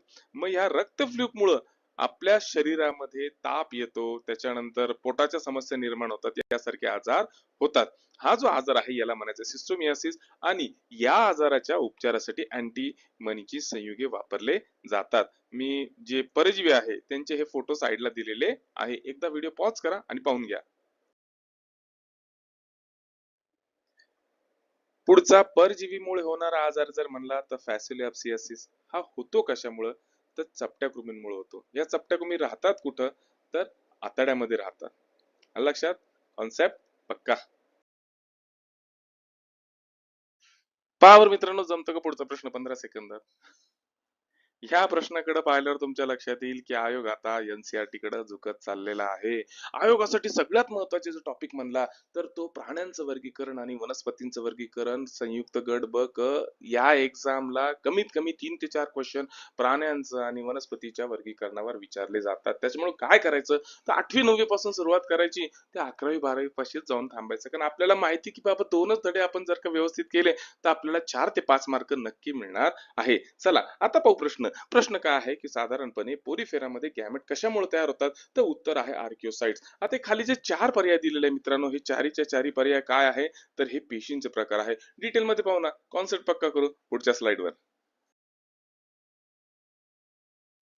सगळ्यात पहिल्यांदा अॅनिमेशन पाहायचं. अॅनिमेशन मध्ये हा जो सजीव दिसतो हा आहे पोरीफेरा. मराठीत जर का सांगायचं झालं याला स्पंज म्हणायचं. म्हणजे आपण अभ्यास करणारे स्पंज वर्गीय सजीवांचा आयोगाचा आवडता सजीव कोणता? शैवाल. दुसरा कोणता? पोरीफेरा म्हणजे स्पंजवर्गीय सजीव. आता हे जे स्पंजवर्गीय सजीव आहे हे पंचवर्गीय सजीवांमध्ये 4 प्रकारच्या पेशी आढळतात. त्याच्यातली पहिली पेशी जी आहे ती आहे आर्किओसाइट. आर्किओसाइट काय करते तर ती अमिबा सारखी असती, म्हणजे स्वतःचा आकार बदलू शकते. आणि दुसरं महत्वाचं काय तर या टोटीपोटंट पेशी असतात. टोटीपोटंट पेशी कशाला म्हणायचं? की ज्या नवीन पेशींना जन्म देऊ शकतात, नवीन पेशींमध्ये विकसित होऊ शकतात, त्यांना म्हणायचं टोटीपोटंट पेशी. गॅमेट जे असतात हे आर्किओसाइट्स मुळेच तयार होत असतात. कॉन्सेप्ट पक्का? दुसरा जो प्रकार आहे पेशीचा तो आहे कोइनोसाइट्स. कोइनोसाइट्सला म्हणलं जातं कॉलर पेशी. कॉलर पेशींवर काय असतात? फ्लॅजेला असतात. आणि हे काय करतात? हे पहा, या इथं फ्लॅजेला असतात आणि हे काय करत असतात तर भक्ष्य पकडण्याचं काम करत असतात आणि सोबतच पाणी खेचण्याचं सुद्धा काम करत असतात. तिथे पहा ना, इथं यांनी फ्लोरोसेंट मारलेलं, यांनी खेचलं आणि लगेच इकडून बाहेर सुद्धा काढलं. म्हणजे स्पंज काय करतात, या स्पंज मध्ये या ज्या कॉलर पेशी असतात ते काय करत असतात, त्याच्यावर असलेल्या फ्लॅजेला पाणी खेचण्याचं काम करत असतात आणि श्वसनात सुद्धा मदत करतात. कॉन्सेप्ट पक्का. पुढच्या पेशींना म्हणलं जातं पिनेकोसाइट पेशी. दिसायला कशा असतात, सपाट पेशी. कुठं असतात, हे पण हे जे दिसतंय ना, हे सगळं हे जे दिसतंय ना सगळं, हे बाहेरचा सरफेस, हा बाहेरचा सरफेस सगळा या पिनेकोसाइट पासून तयार झालेला असतो. आणि त्यांचं काम काय असतं, तर संरक्षण करणं. बाहेरचं जे संरक्षक आवरण असतं हे पिनेकोसाइट पासून बनलेलं असतं या स्पंजवर्गीय सजीवांचं. त्याच्यानंतर चौथ्या ज्या पेशी आहे त्याला म्हणलं जातं मायोसाइट्स. मायोसाइट्स काय आहे, तर या मायोसाइटला म्हणलं जातं स्नायू सारख्या पेशी. या स्पंजवर जे असंख्य लहान मोठे छिद्रे असतात त्यांचं आकारमान मेंटेन करण्याचं काम, नियंत्रित करण्याचं काम हे मायोसाइट्स करत असतात. आणि यांच्यामुळेच पाण्याच्या प्रवाहाचं नियंत्रण सुद्धा होत असतं. कॉन्सेप्ट पक्का. मित्रांनो, तुम्हाला वाटेल की विज्ञान किती अवघड होत चाललेलं आहे, एनसीईआरटी कडे झुकत चाललेलं आहे. मी तर आर्ट्स आणि कॉमर्स आहे मित्रांनो, बिलकुल कुठल्याही प्रकारचं काय भीती बाळगू नका. एक सांगू तुम्हाला, की आपण 15 वर्ष दिलेले आहे ग्रॅज्युएशन कंप्लीट करायला, आणि आता पुढे आपल्या ड्रीम पोस्ट बसलेले आहे. आणि आपल्याला जर का ते ड्रीम पोस्ट मिळवायचे असेल तर आपल्याला अभ्यास कसा करावा लागणार आहे की नाही. आणि मित्रांनो, एक लक्षात ठेवा, एमपीएससी थ्रू जेव्हा सिलेक्शन होतं ना, तेव्हा काय भेटत असतं, तुम्ही साधारणतः कुठल्याही खाजगी क्षेत्रात नोकरी करा, तुम्ही धंदा करा, तुम्ही पैसा कमवणार आहे. हा, तुम्हाला पॉवर, प्रेस्टिज आणि पैसा जर का कमवायचा असेल तर तुम्हाला अधिकारावाली एखादी पोस्ट पाहिजे. आणि जर का तुम्हाला अधिकार पद मिळवायचं असेल तर एमपीएससी किंवा युपीएससी सारखा बेस्ट पर्याय कोणताच नाही. त्याच्यामुळे फक्त स्वप्न मोठं पहा. हे सगळं जे आहे ना, एनसीआरटी हे ते सगळं हळूहळू सोपं वाटायला लागणार. आणि सोबत मदतीला मी आहेच. जे काय देतोय ते मराठीमध्ये मस्तपैकी सांगतोय आणि फ्री मध्ये हो. चॅनलला सबस्क्राईब करा आवडत असेल तर, आणि बेल नोटिफिकेशनला प्रेस करा, कारण की नवनवीन व्हिडिओ असेच येत राहतील विज्ञान विषयाचे. चला, पहा बरं मित्रांनो, जमतोय का आपला हा प्रश्न. एकदम सोपा आहे, 15 सेकंद जमणार म्हणजे जमणार. मी खूप वेळेस सांगितलं मित्रांनो, पीवायक्यू अनालिसिसचा सगळ्यात महत्वाचा फायदा काय होतो, आयोगाचे आवडतं टॉपिक कळायला लागतात. ध्वनी, साऊंड आयोगाचा आवडता टॉपिक आहे. कंबाईनला याच्यावर नेहमी प्रश्न विचारतात ध्वनी टॉपिकवर. हा त्याच्यातला प्रश्न. चला, मग प्रश्न वाचू. प्रश्न काय सांगतोय, तर तापमानातील प्रत्येक 1 डिग्री सेल्सिअस वाढीसाठी हवेतील ध्वनीचा वेग टिंब सेंटीमीटर पर सेकंदने वाढतो. उत्तर आहे 61 सेंटीमीटर पर सेकंदनी. आपल्या 8वीच्या पुस्तकामध्ये का 9वीच्या पुस्तकामध्ये 0.61 मीटर पर सेकंद दिलेला आहे. बरोबर आहे. त्याचं कन्व्हर्जन जर केलं तर 61 सेंटीमीटर पर सेकंद होतं. आलं लक्षात. कॉन्सेप्ट पक्का. आता पाहू ऍडिशनल माहिती ज्याच्यावर आयोग नेहमी प्रश्न विचारतं. ध्वनीची स्पीड, ध्वनीचा वेग. ध्वनीचा वेग हा हवेमध्ये जेवढा असतो त्याच्यापेक्षा जास्त हा द्रवात असतो, पाण्यात असतो, आणि त्याच्यापेक्षा जास्त हा स्थायूमध्ये असतो. कॉन्सेप्ट पक्का. मित्रांनो, जमलं तर मला हवेमधला ध्वनीचा वेग, पाण्यामधला ध्वनीचा वेग आणि लोखंडामधला ध्वनीचा वेग काय असतो, कमेंट मध्ये नक्की सांगा. मला आवडेल यार, तुम्ही थोडाफार अभ्यास करताय, मी पण मन लावून तुम्हाला शिकवतोय.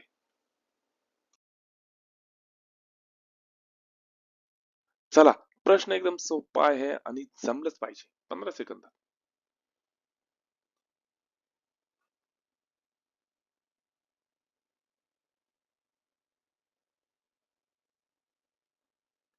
या ठिकाणी प्रश्न काय विचारलाय, तर प्रश्न आहे, विशिष्ट उष्णतेचे सीजीएस प्रणालीतील एकक कोणते.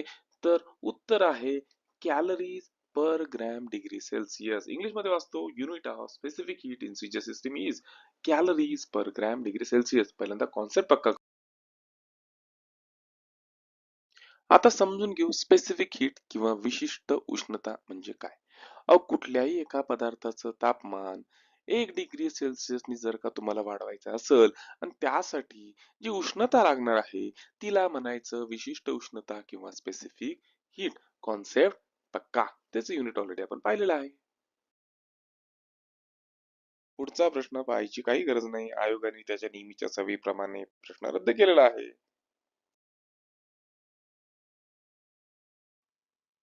चला, पहा बरं सोडून पुढचा प्रश्न 15 सेकंदामध्ये. प्रश्न पाहून घाबरून जाऊ नका. PYQचा सगळ्यात मोठा फायदा ट्रेंड कळतो. हा टॉपिक सुद्धा आयोगाचा आवडता टॉपिक आहे. कोणता? रोग आणि आरोग्य. 8वी स्टेट बोर्डला हा धडा आहे. तोच डिटेलमध्ये तुम्हाला 11वी-12वी NCERT मध्ये दिलेला आहे. म्हणजे हा जर का धडा व्यवस्थित केला तिन्ही पुस्तकांमधून, तर तुम्हाला 101% सांगतो की 1 ते 2 मार्क विज्ञानामध्ये भेटणार म्हणजे भेटणार आणि दरवर्षी याच्यावर प्रश्न विचारले जातात या टॉपिकवर. चला, प्रश्न काय आहे? तर डांग्या खोकला हा आजार कोणत्या जीवाणूच्या संसर्गामुळे होत असतो? उत्तर आहे बोर्डेटेला पिटुरियासिस. कॉन्सेप्ट पक्का. चला आता पाहू पुढचा प्रश्न. चला पुढचा प्रश्न अतिशय सोपा आहे. पहा बरं जमतो का 15 सेकंदामध्ये. पोषक तत्वे आणि विटॅमिन्स, न्यूट्रियंट्स आणि विटॅमिन्स याच्यावरचा डिटेल व्हिडिओ NCERT लुसेंट या दोन्ही पुस्तकांचा अभ्यास करून तयार केलेला आहे. त्याची लिंक मी डिस्क्रिप्शन मध्ये देऊन ठेवतो. पेपरला याच्यातल्या बऱ्याच गोष्टी येतात. त्याच्यामुळे जमलं तर एकदा पहा. आणि हा, माझा प्रयत्न आवडत असेल तर चॅनलला शेअर करा, सबस्क्राईब करा, बेल नोटिफिकेशनला प्रेस करा. चला, प्रश्न काय आहे? प्रश्न आहे की खालीलपैकी कोणते जीवनसत्व ऑक्सिडेशन प्रतिबंध करणारे आहे? उत्तर आहे जीवनसत्व ई. डिटेल मध्ये आपण कॉन्सेप्ट पक्का करू. चला, सगळ्यात पहिल्यांदा पाहू की अँटीऑक्सिडंट काय असतं.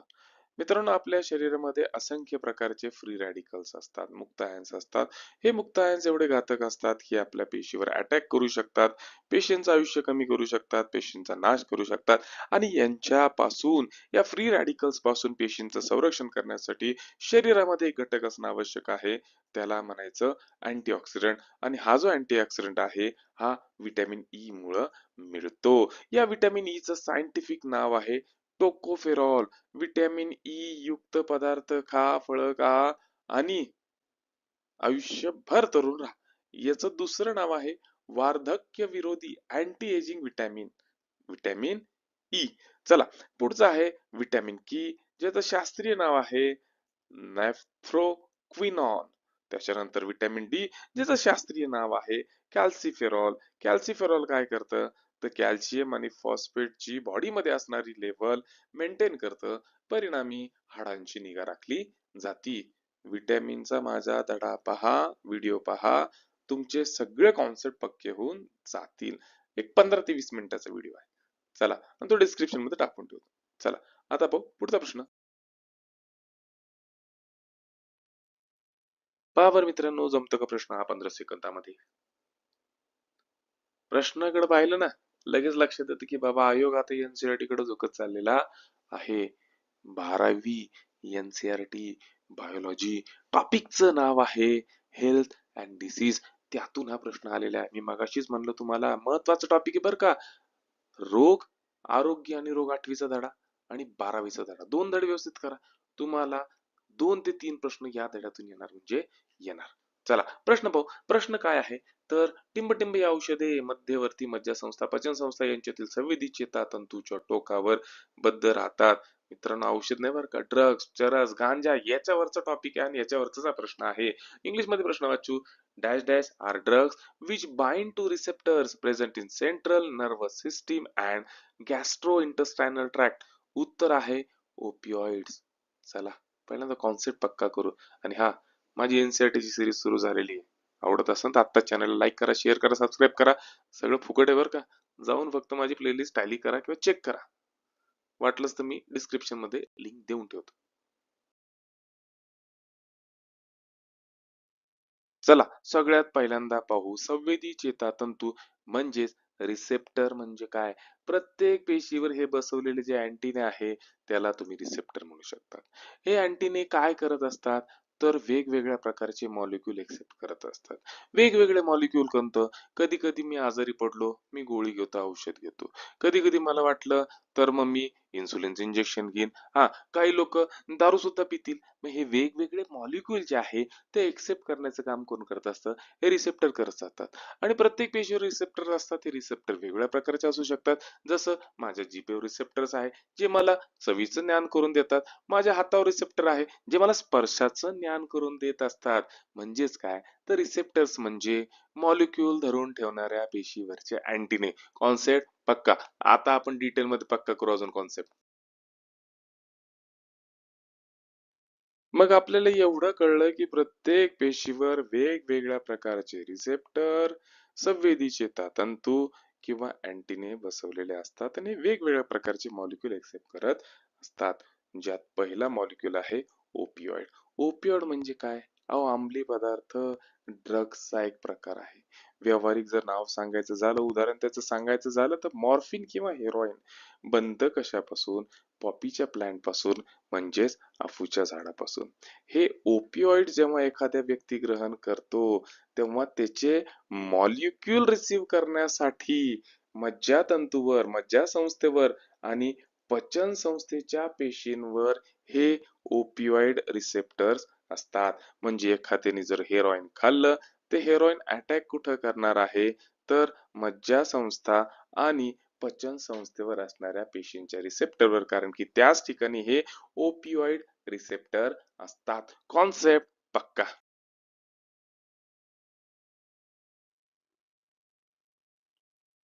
आता उत्तरामध्ये आणखीन एक पर्याय दिलेला आहे, तो आहे कॅनाबिनॉइड. कॅनाबिनॉइड म्हणजेच काय?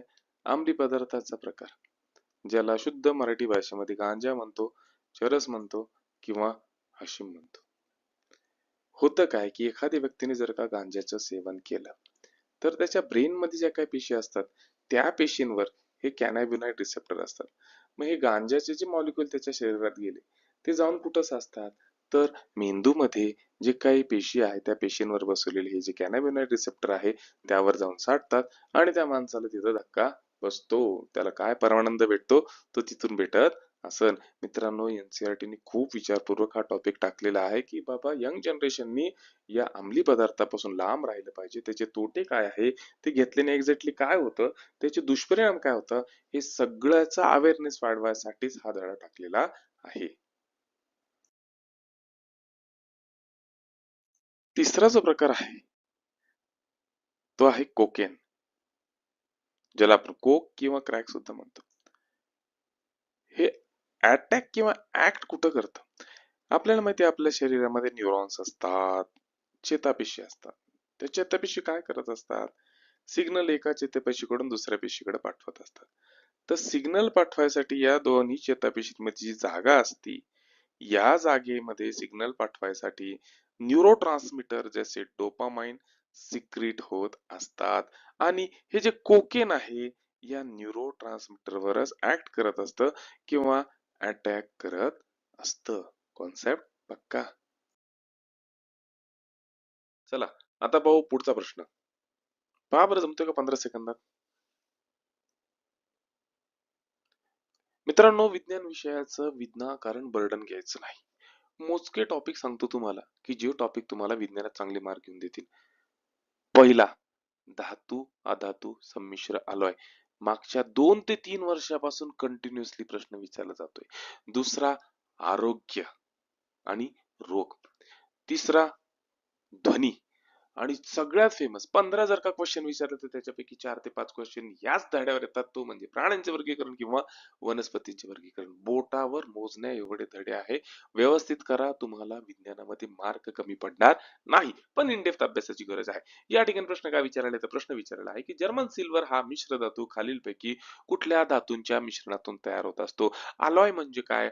दोन वेगवेगळ्या प्रकारचे धातू मिक्स करावा किंवा दोन वेगवेगळ्या प्रकारचे धातू आणि अधातू मिक्स करा आणि त्याच्यातून नवीन काहीतरी तयार होत असेल, त्याला संमिश्र म्हणजे अलॉय म्हणायचं.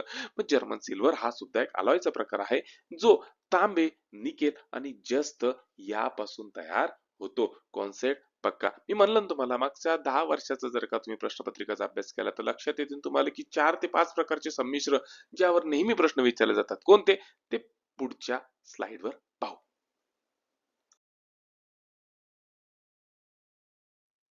मग व्यवहारात नेहमी वापरली जाणारी संमिश्र किंवा आलाय कोणती, ज्याच्यावर आयोग नेहमी प्रश्न विचारतो? पहिला आहे ब्रास. कशापासून बनतो? तर कॉपर आणि झिंक यांच्यापासून हे आलॉय किंवा संमिश्र तयार होत असतं. दुसरं आहे ब्रॉन्झ, जे गंजत नाही, ते बनतं कॉपर आणि टीन पासून. आणि तिसरं आहे शोल्डर. शोल्डर काय हो? आपण नाही का घरामध्ये जे पीसीबी असतात, आपल्या टीव्ही मध्ये जे इलेक्ट्रॉनिक बोर्ड असतात, त्याच्यामध्ये जे सर्किट असतात, जे जोडलेले असतात, ते पीसीबी शोल्डरिंग मटेरियल, ते कशापासून बनलेलं असतं? तर ते लीड आणि टीन पासून बनलेलं असतं. एक गंमत सांगू का? हे सगळेचे सगळे आलोय ना, हे खूप महत्वाचे आहे. आणि आयोगाने याच्यावर खूप वेळेस प्रश्न विचारलेला आहे. सगळ्यात फेवरेट आलोय कोणत्या आयोगाचं? गन मेटल कशापासून बनलेले आहे. त्याच्यानंतर दुसरं जर्मन सिल्वर, शोल्डर कशाला म्हणतात, ब्रॉन्झ कशापासून बनलेलं आहे, बेल मेटल, रोज मेटल सगळं. व्हिडिओ 2 मिनिटं पॉज करा, हे सगळं लिहून काढा आणि पाठच करा. कारण की आयोगाने याच्यावर खूप वेळेस प्रश्न विचारलेला आहे. 8वी धातू अधातू धड्यामध्ये बऱ्यापैकी तुम्हाला याच्यातली काय अलॉईज भेटून जातील. पण ऍडिशनली मी लुसेंटच्या जनरल सायन्स या पुस्तकातून अभ्यास करून काही दिलेले आहे, ज्याच्यावर आयोगाने आतापर्यंत खूप वेळेस प्रश्न विचारलेला आहे. लुसेंट जनरल सायन्स एकदा वाचायसारखं पुस्तक आहे. पहा बरं, जमतो का पुढचा प्रश्न 15 सेकंदामध्ये?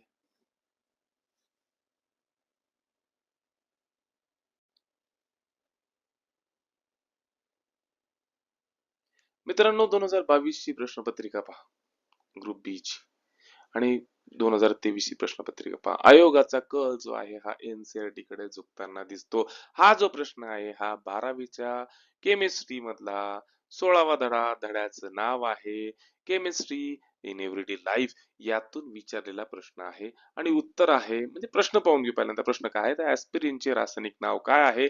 तर उत्तर आहे ओ ऍसिटिल सॅलिसिलिक ऍसिड. मित्रांनो, आयोग जरी एनसीईआरटी कडे झुकत असला तरी टेन्शन घ्यायचं नाही, घाबरायचं जास्त कारण नाही. कारण की आपण एनसीईआरटी वरची सिरीज ऑलरेडी आपल्या चॅनलवर लॉन्च करून दिलेली आहे.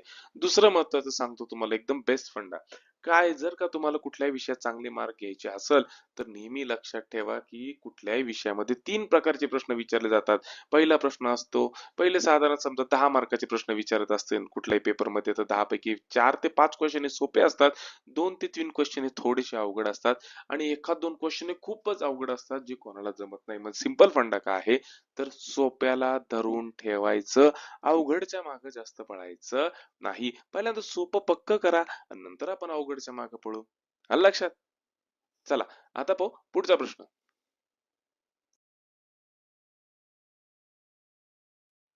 चला मित्रांनो, आता आलोय आपण शेवटच्या प्रश्नाकडे. अतिशय महत्वाचा प्रश्न आहे मित्रांनो. आयोग हा नेहमी रसायनशास्त्रावर जर कुठल्या टॉपिकवर प्रश्न विचारत असेल तर तो या टॉपिकवर, ऍसिड कशाला म्हणतात, बेस कशाला म्हणतात, ऍसिड आणि बेस बद्दलच्या वेगवेगळ्या संज्ञा काय आहे, याच्यावर आयोग नेहमी प्रश्न विचारतो. 15 सेकंदाचा वेळ होता, तो कंप्लीट झालेला आहे. चला प्रश्न पाहू आपण. प्रश्न काय आहे, तर कठीण आणि मृदू आम्ल आणि अल्कली या संज्ञा कोणी दिल्या होत्या? 4 पर्याय दिलेले आहे. 4 पर्यायामध्ये पहिला पर्याय आहे ब्रॉन्स्टेड, दुसरा आहे लेविस, तिसरा आहे पियर्सन आणि चौथा आहे फ्रँकलिन. उत्तर आहे पियर्सन. इंग्लिश मध्ये सांगतो, the terms hard and soft acid basis were given by which scientist, Bronsted, Lewis, Pearson का फ्रँकलिन? चला, उत्तर तर आपल्याला कळलंय, पण आता कॉन्सेप्ट पक्का करू.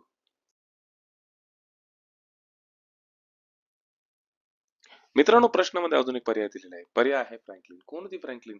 फ्रँकलिन म्हणजे अशीच स्त्री जिने सगळ्यात पहिल्यांदा डीएनए ला पाहिलं होतं.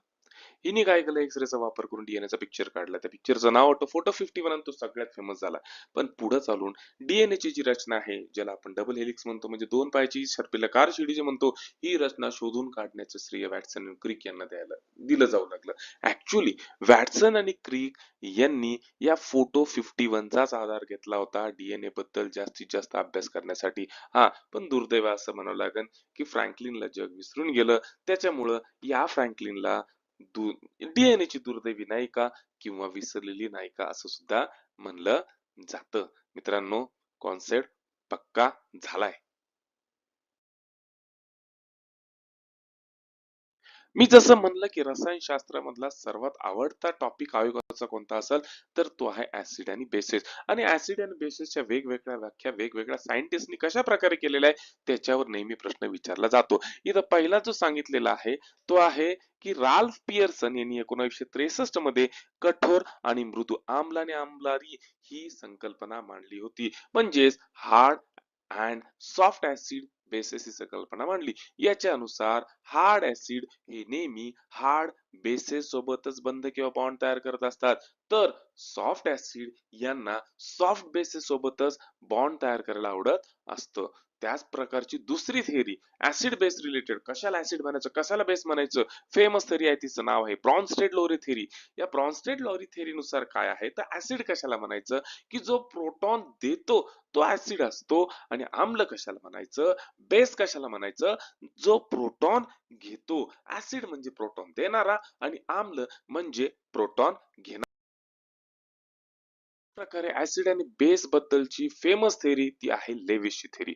लेविस काय म्हणतो तर ऍसिड कशाला म्हणायचं तर ऍसिड म्हणजे इलेक्ट्रॉन पेअर घेणारा, आणि आम्ल किंवा बेस कशाला म्हणायचं तर इलेक्ट्रॉन पेअर देणारा. या ठिकाणी पाहू शकतो हा आहे अमोनिया. या अमोनियाकडे काय आहे तर इलेक्ट्रॉनची पेअर आहे. हा काय करतो BF3 सोबत रासायनिक अभिक्रिया करतो, आणि रासायनिक अभिक्रियेमध्ये ही अमोनियाची जी पेअर आहे या BF3 ला डोनेट करून देतो. आता या ठिकाणी डोनेट करणारा देणारा कोण असतो, बेस असतो. म्हणजे अमोनिया काय झाला तर बेस झाला, आणि BF3 काय झाला तर ऍसिड झाला. का कारण की तो इलेक्ट्रॉनची पेअर स्वीकारतो.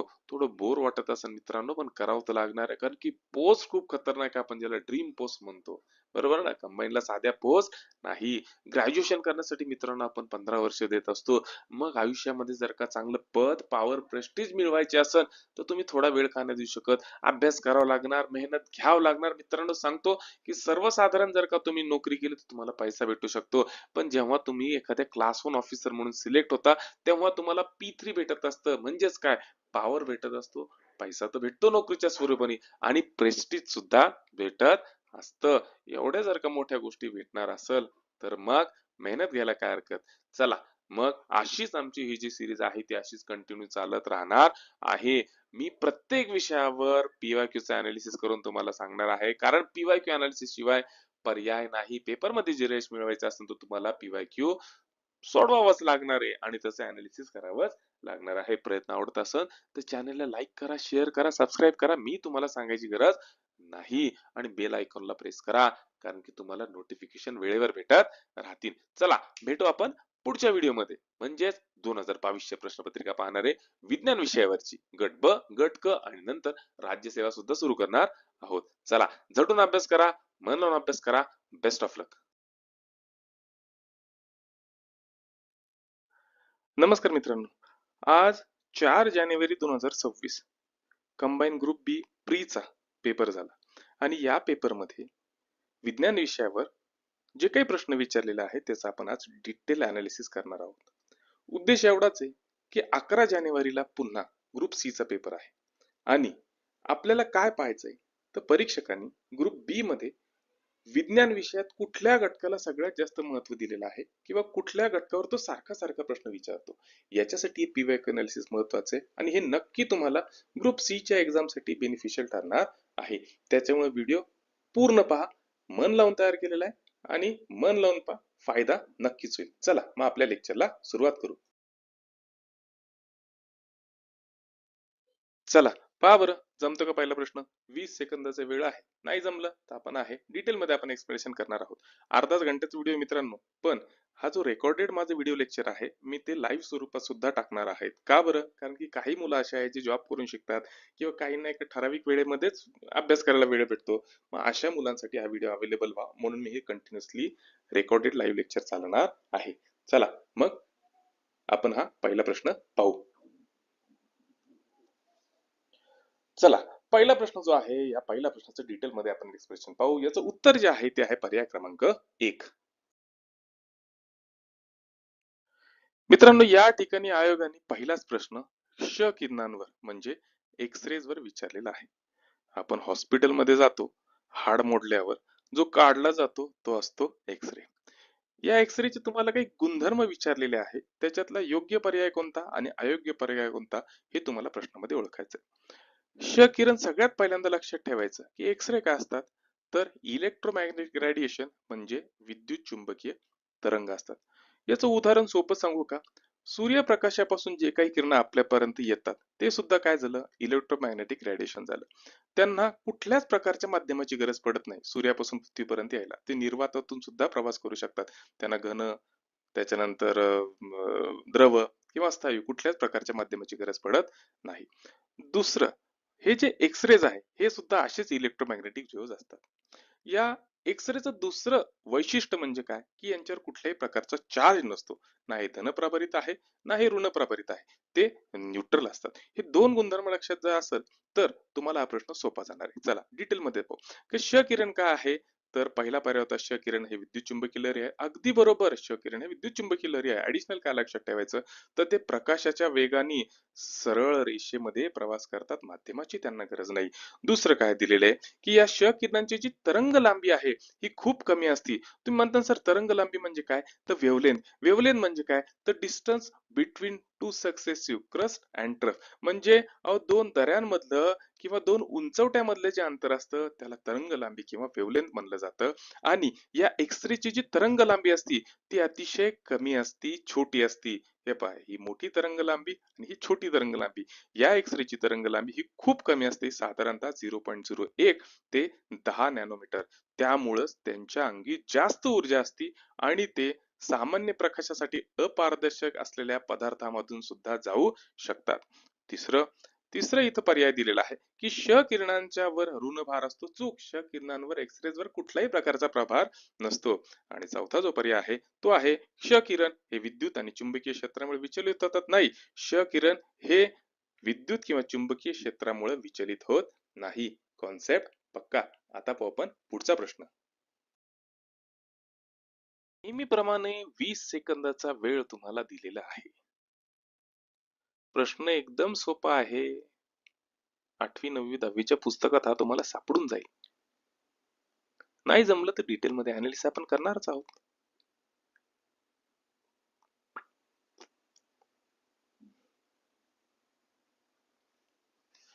प्रश्न कशावर विचारलेला आहे तर अप्रकट विलयन उष्मा म्हणजेच लॅटेंट हीट ऑफ फ्युजन याच्याबद्दल तुम्हाला सांगायचंय. 4 पर्याय दिलेला आहे, त्याच्यातला योग्य पर्याय ओळखायचा आहे. चला डिटेल मध्ये अनालिसिस करू. मित्रांनो पुढचा जो प्रश्न आहे तो विचारला आहे द्रवाचा अप्रकट विलयन उष्मा म्हणजेच लॅटेंट हीट ऑफ फ्युजन.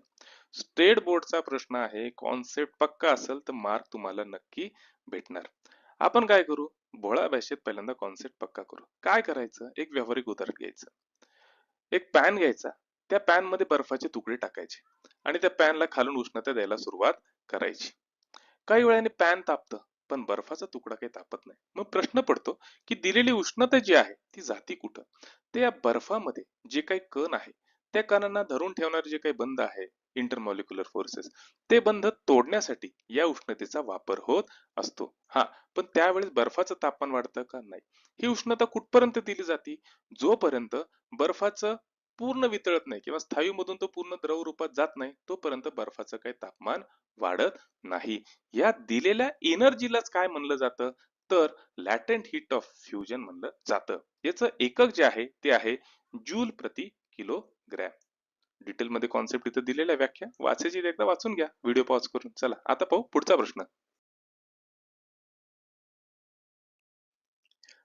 चला 20 सेकंदाचा वेळ. पुढचा प्रश्न जमतो का पहा. खूप सोपा प्रश्न आहे. स्टेट बोर्ड सायन्स मधून डायरेक्ट विचारलेला प्रश्न आहे. नाही जरी तुम्हाला एनसीईआरटी बिनसीईआरटी करता आलं स्टेट बोर्ड सायन्स केलं असतं तरी तुम्हाला या प्रश्नाचं उत्तर जमलं असतं. आणि यावेळेसचा जो पेपर आहे सायन्सचा हा थोडक्यात सोपा आहे. टेन्शन सारखं काहीच नाही. चला आता पाहू आपण याचं उत्तर. मित्रांनो प्रश्न जो आहे आयोगाचा आवडता टॉपिक. काही वर्षापूर्वी 3 वर्षापूर्वी पर्यंत याच्यावर खूप प्रश्न आले होते. कोणता टॉपिक अल्फा कण बीटा कण गॅमा कण याच्यावर विचारले झालेले प्रश्न तुम्ही पाहिलं का. एक्सरेज पण विचारला गेला आयोगाकडून आणि हे आता अल्फा बीटा गॅमा याच्यावर पण प्रश्न विचारले गेलेले आहेत. चला याचं उत्तर जे आहे ते आहे पर्याय क्रमांक 4. कसं ते आपण डिटेल मध्ये क्लिअर करू.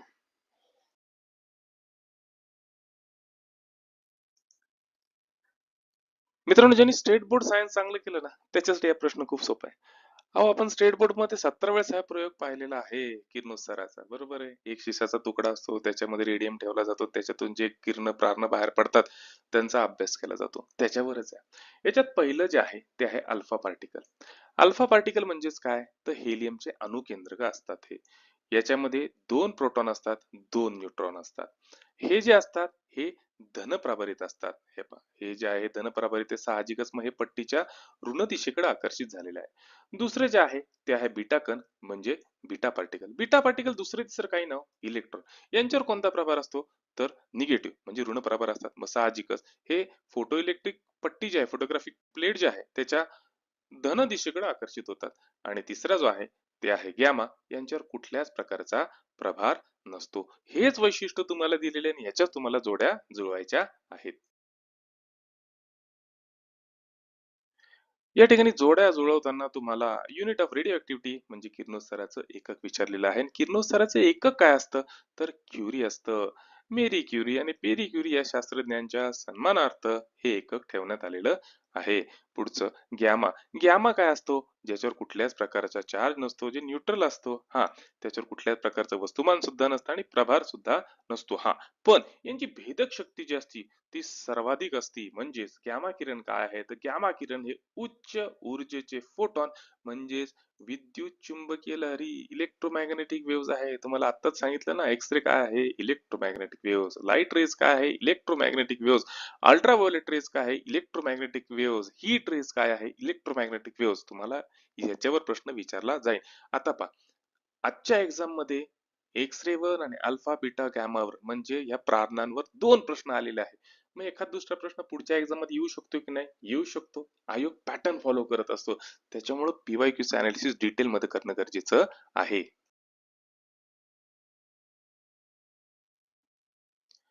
पुढचा प्रश्न, कार्बन डेटिंग, कार्बन वयोमर्यादा, 10वी स्टेट बोर्ड मधला पुस्तक, स्टेट बोर्ड मधला धडा.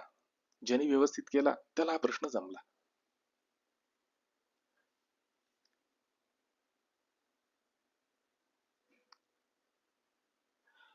तर प्रश्न काय आहे तर कार्बनच्या सर्वाधिक मुबलक समस्थानिकांचा अणुवस्तुमान संख्या किती आहे? थोडा प्रश्न समजून घ्यायचा की कार्बनचे 3 आयसोटोप आहे. या आयसोटोप पैकी, या समस्थानिकांपैकी निसर्गामध्ये मुबलक प्रमाणात उपलब्ध असणार आयसोटोप कोणतं कार्बनचं ते तुम्हाला शोधायचंय. आणि याचं उत्तर आहे कार्बन 12. कार्बन डेटिंग जर व्यवस्थित केली ना तर तुम्हाला हे लक्षात येणार, आपला ऑलरेडी कार्बन डेटिंग वरचा एक शॉर्ट व्हिडिओ रिलीज केला होता, त्याच्यामध्ये सगळं मी सांगितलेलं आहे. चला आता डिटेल मध्ये कॉन्सेप्ट पक्का करू. चला मग आता पाहू समस्थानिक किंवा आयसोटोप म्हणजे काय. त्याच्या अगोदर दोन कॉन्सेप्ट पक्के करू. ॲटॉमिक नंबर म्हणजे अणुक्रमांक. अणुक्रमांक काय असतो? अहो, केंद्रकात असणाऱ्या प्रोटॉनची संख्या किंवा केंद्रकाच्या भोवती फिरणाऱ्या इलेक्ट्रॉनची संख्या म्हणजेच काय झालं, त्या अणूचा अणुक्रमांक झाला. मग अणुवस्तुमानांक काय असतो? केंद्रकात राहणाऱ्या प्रोटॉनची आणि न्यूट्रॉनची एकूण जर का संख्या काढली, त्यांची जर का बेरीज केली तर त्या अणूचा अणुवस्तुमानांक निघतो म्हणजे ॲटॉमिक वेट निघतं. हा सुद्धा कॉन्सेप्ट पक्का झाला. मग आयसोटोप म्हणजे समस्थानिक म्हणजे काय की ज्या मूलद्रव्यांचा अणुक्रमांक सारखा असतो पण अणुवस्तुमानांक भिन्न असतो त्याला म्हणलं जातं आयसोटोप किंवा समस्थानिक. कार्बनचे साधारणतः 3 समस्थानिक आहे. Carbon 12, carbon 13, carbon 14. कार्बन 12 मध्ये 6 प्रोटॉन असतात, 6च न्यूट्रॉन असतात. कार्बन 13 मध्ये 6 प्रोटॉन, 7 न्यूट्रॉन असतात. आणि कार्बन 14 मध्ये 6 प्रोटॉन आणि 8 न्यूट्रॉन असतात. आता प्रश्न हा आहे की निसर्गात सगळ्यात मुबलक प्रमाणात अवेलेबल असणारं समस्थानिक कार्बनचं कोणतं? तर ते आहे कार्बन 12. ते साधारणतः 98.9% अवेलेबल आहे निसर्गात. कॉन्सेप्ट पक्का.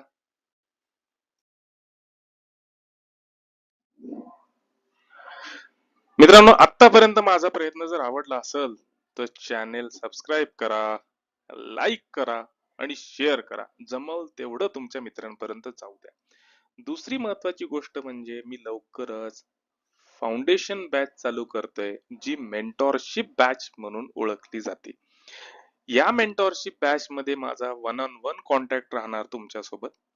फीज काही नाही बरं का, 99 रुपीज फीज आहे, जास्त काही फीज नाही, टेन्शन घ्यायचं नाही. इच्छा असेल तर 9697003561 ला मला व्हॉट्सअप मेसेज करा, मी त्या बॅचला जॉईन करून घेईन. बॅचचं वैशिष्ट्य काय माहिती का, जे जॉब करणारे मुलं आहे किंवा ज्यांना खरंच परीक्षा द्यायची आहे, अभ्यास कसा करायचा ते कळत नाही, पीवायक्यूचं अनालिसिस कसं करायचं ते कळत नाही, पुस्तक दिलं तर तर पुस्तक वाचत बसतील पण त्याच्यातून विचारलं काय जाणार आहे, पुस्तकामध्ये फापड कसारा कोणता आहे, रेफरन्स बुक चांगलं कोणतं आहे, हे सगळं काही शिकवलं जातं. सोबतच पीवायक्यूचं अनालिसिस करून प्रत्येक टॉपिक वर नोट्स काढून घेतल्या जातात. मी आयत्या नोट्स देत नाही, नोट्स काढून घेतो मस्तपैकी. कीवर्ड्सची स्ट्रॅटेजी सांगितली जाते की कीवर्डच्या बेसिसवर अभ्यास कसा करायचा आणि रोज रात्री डिस्कशन सुद्धा होतं. मुलांचे छोटे छोटे ग्रुप फॉर्म करून त्याच्यामध्ये डिस्कशन सुद्धा चालू राहतं. 99 रुपीज फीज आहे. इच्छा असेल, माझी पॅशन आहे शिकवणं म्हणून मी बॅच चालू केलेली आहे. इच्छा असेल तर 965700 ला मेसेज करा, व्हॉट्सअप मेसेज, मी तुम्हाला बॅचला जॉईन करून घेईन. 1 फेब्रुवारी पासून आपली बॅच चालू होऊन जाईल. त्या मुलांसाठी जे सेकंड इयर, फर्स्ट इयर, 12वी किंवा थर्ड इयरला आहे की ज्यांना इच्छा आहे की मला अधिकारी व्हायचं आहे, योग्य मार्ग मी दाखवायचं काम करेन. माझ्याकडून जेवढं शक्य आहे तेवढं मी तुम्हाला सोबत राहील. चला मग आता पाहू पुढचा प्रश्न. चला पुढचा प्रश्न. आयोगाचा आवडीचा प्रश्न. आयोग नेहमी विचारतं. मागच्या 3 वर्षाच्या प्रश्नपत्रिका पाहिल्या तर मेटल, नॉन मेटल, धातुके, त्याच्यानंतर संमिश्रे याच्यावर कायम त्यांनी प्रश्न विचारलेला आहे. तोच पायंडा त्यांनी पुढे चालू ठेवलेला आहे. पुढच्या प्रश्नपत्रिकेमध्ये सुद्धा विचारलं जाऊ शकतं. पीवायक्यू अनालिसिसचा बेस्ट फायदा, परीक्षक कशावर प्रश्न विचारतो ते कळतं. इथं काय विचारलेलं आहे तर अल्युमिनियमचे प्रमुख खनिज कोणतं ते विचारलेलं आहे. डोळे झाकून टिक करा. अल्युमिनियमचं प्रमुख खनिज आहे बॉक्साईट. चला डिटेल मध्ये कॉन्सेप्ट पक्का करू.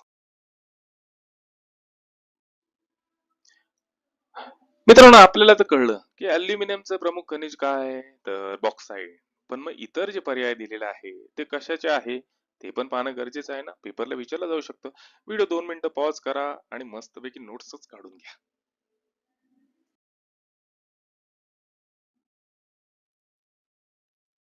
चला पहा बरं, जमतो का पुढचा प्रश्न. दिसायला तर हा भूगोलाचा आहे पण आहे ऍक्च्युली विज्ञानाचा प्रश्न. प्रश्न काय आहे तर पृथ्वीच्या वातावरणाचे थर जे जमिनीपासून वरच्या दिशेने आहे ते तुम्हाला क्रमाने लावायचं आणि तुम्हाला योग्य क्रम ओळखायचा आहे. खाली 4 पर्याय दिलेले आहे.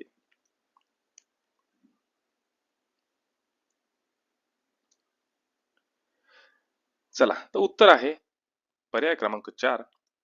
सगळ्यात खाली तपांबर, त्याच्यावर स्थितांबर, त्याच्यावर मध्यंबर आणि त्याच्यावर उष्णांबर. डिटेल मध्ये कॉन्सेप्ट पक्का करू.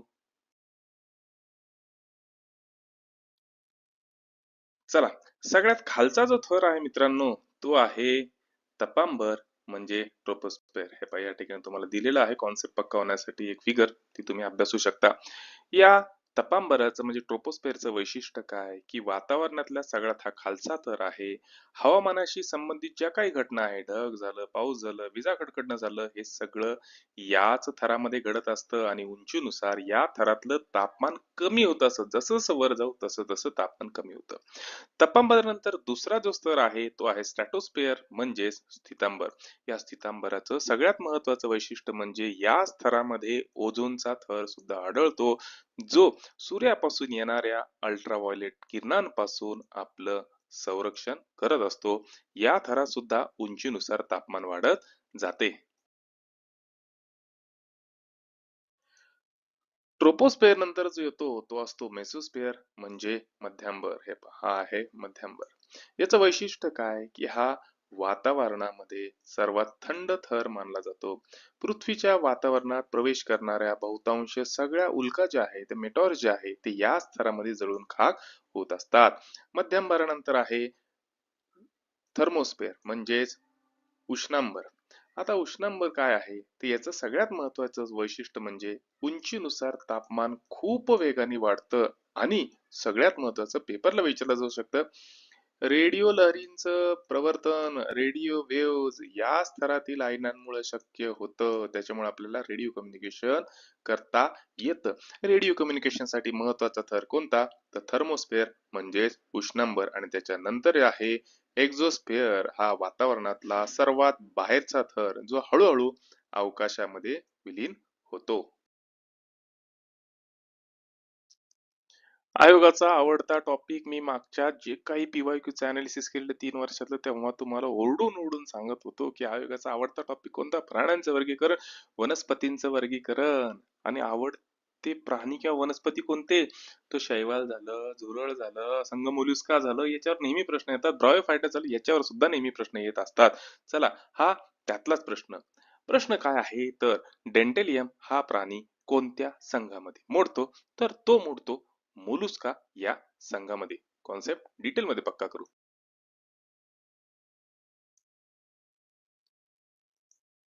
चला, मग आता पाहू हा डेंटेलियम. हा डेंटेलियम दिसतो कसा हो? तर डेंटेलियम दिसायला हे पहा, या ठिकाणी ही जी इमेज दिलेली आहे डेंटेलियमची इमेज आहे. याला हा दिसायला हत्ती दातासारखा आहे. म्हणून याचं दुसरं नाव जे आहे ते हत्तीदंत कवची किंवा टस्सेल सुद्धा म्हणलं जातं आणि हा संघ मोलुस्का मधला प्राणी आहे. याची इतर उदाहरणं द्यायची झाली संघ मोलुस्का मधले तर शंख, शिंपले, गोगलगाय, ऑक्टोपस आणि डेंटेलियम. आता याच्या शरीराची रचना कशी असते तर शरीर याचं मऊ असतं मात्र आवरण जे आहे ते कॅल्केरियस या कवचाने बनलेलं असतं. आलं लक्षात कॉन्सेप्ट पक्का. पुढचा जो प्रश्न आहे हा प्राण्यांच्या वर्गीकरणावर विचारलेला आहे. आयोगाचा सगळ्यात आवडता प्राणी म्हणला तर झुरळ आणि त्याच्या जर का नंतर म्हणलं माशामध्ये म्हणलं तर कॅटफिश. या 2 ते 3 वर्षामध्ये माशांवर झुरळांवर खूप काही प्रश्न आलेला आहे. हाच तसाच हा प्रश्न. या ठिकाणी प्रश्न काय दिलेला आहे तर कॅटफिशच्या अनेक प्रजातींमध्ये मिशासारख्या प्रक्षेपणांवर रुची ज्ञान कलिका असतात ज्या अन्न शोधण्यास मदत करतात. त्या प्रक्षेपणांना काय म्हणतात तर बार्बेल म्हणतात. ही कॅटफिश जी आहे ना यांच्या नाकावर जे मिशासारखे अँटिने असतात का त्याचा उपयोग कशासाठी होतो ते आपल्याला पाहायचंय आणि याला काय म्हणलं जातं तर बार्बेल म्हणलं जातं. डिटेल मध्ये पाहू कॉन्सेप्ट मध्ये. सगळ्यात पहिल्यांदा पाहायची याची इमेज दिसतो कसा कॅटफिश आहे हा कॅटफिश आहे. मराठीमध्ये काय नाव आहे मला माहित नाही पण याला कॅटफिश असं म्हणतात. आपण नेहमी याला पाहतो. या कॅटफिशचे जे अँटिने आहे याला म्हणलं जातं बार्बेल आणि याचा उपयोग कशासाठी होतो. सगळ्यात पहिल्यांदा या आहे संवेदनाक्षम अवयव. याचा उपयोग अन्न शोधण्यासाठी होतो, धोक्याची घंटा वाजवण्यासाठी होतो, चवीचं ज्ञान करण्यासाठी होतो, स्पर्श करण्यासाठी होतो. त्याच्यावर हजारो अशा रुची ज्ञान कलिका म्हणजे टेस्ट बर्ड असतात, संवेदी पेशी असतात इत्यादी असे महत्वपूर्ण उपयोग या बार्बलचे म्हणजे या कॅटफिशच्या मिशांचे असतात.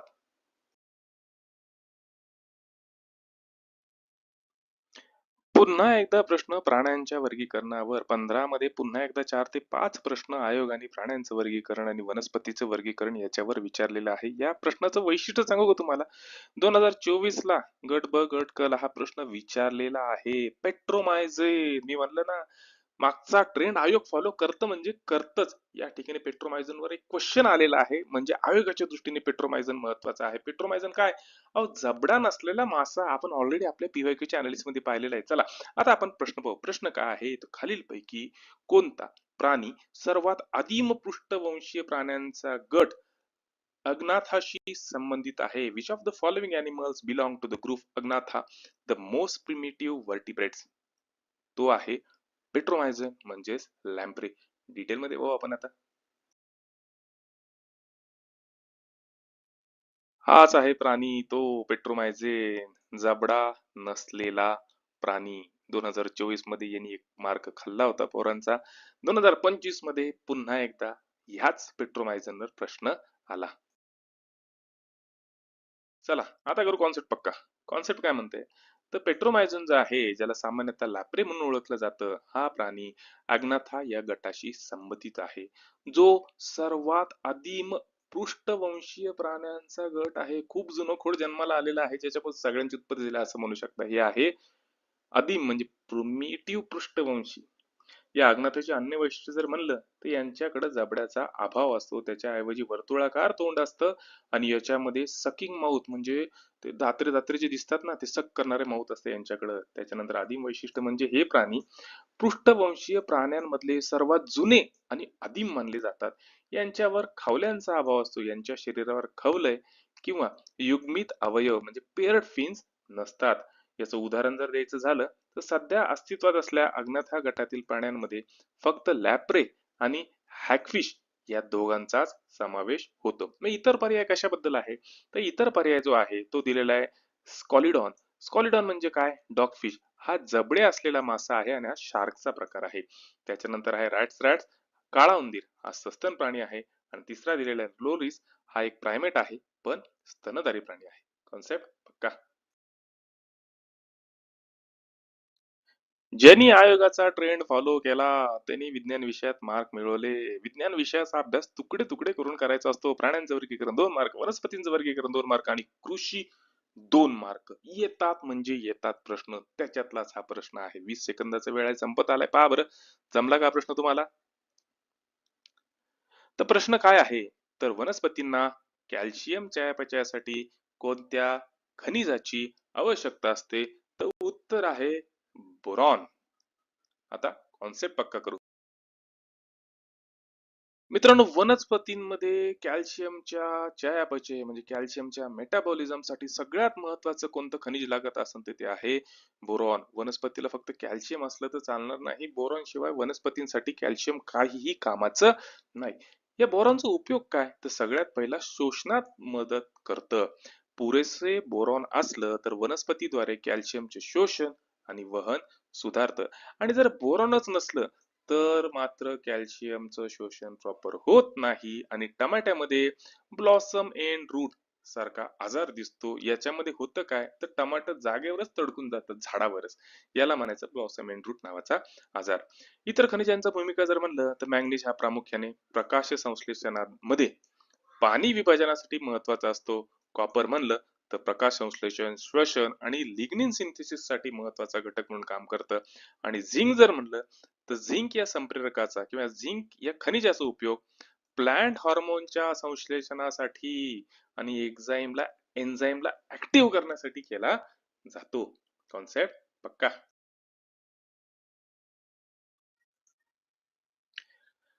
मागच्या 3 वर्षाच्या पीवायक्यू अनालिसिसचा सगळ्यात मोठा फायदा आयोगाचा आवडता घटक कळला. वनस्पतींचं वर्गीकरण, शैवाल खूप वेळेस प्रश्न आलेले 3 वर्षात, ब्रायोफायटा खूप वेळेस प्रश्न आलेले, अँजिओस्पर्म, जिम्नोस्पर्म याच्यावर सुद्धा खूप वेळा प्रश्न आलेला आहे. त्याच प्रकारचा प्रश्न जोड्या जुळवायचा आहे तुम्हाला आणि या ठिकाणी उत्तर जे आहे ते आहे पर्याय क्रमांक 3.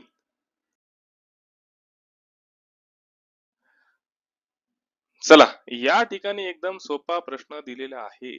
एका साईडला गड दिलेला आहे आणि एका साईडला उदाहरण दिलेलं आहे. पहिले एक्झाम्पल आहे शैवाल म्हणजे अल्गी.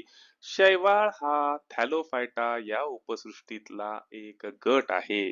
या वनस्पतींचं वैशिष्ट्य काय? तर यांच्याकडे मूळ, खोड आणि पान याच्यामध्ये यांचं शरीर विभागलेलं नसतं. प्रामुख्याने हे पाण्यामध्येच राहतात. एक पेशी असतात आणि याचं बेस्ट उदाहरण जर द्यायचं झालं तर क्लायमॅटोमोनास. हे जे आहे ना, हे ते शैवाळाचं उदाहरण क्लायमॅटोमोनास. आलं लक्षात?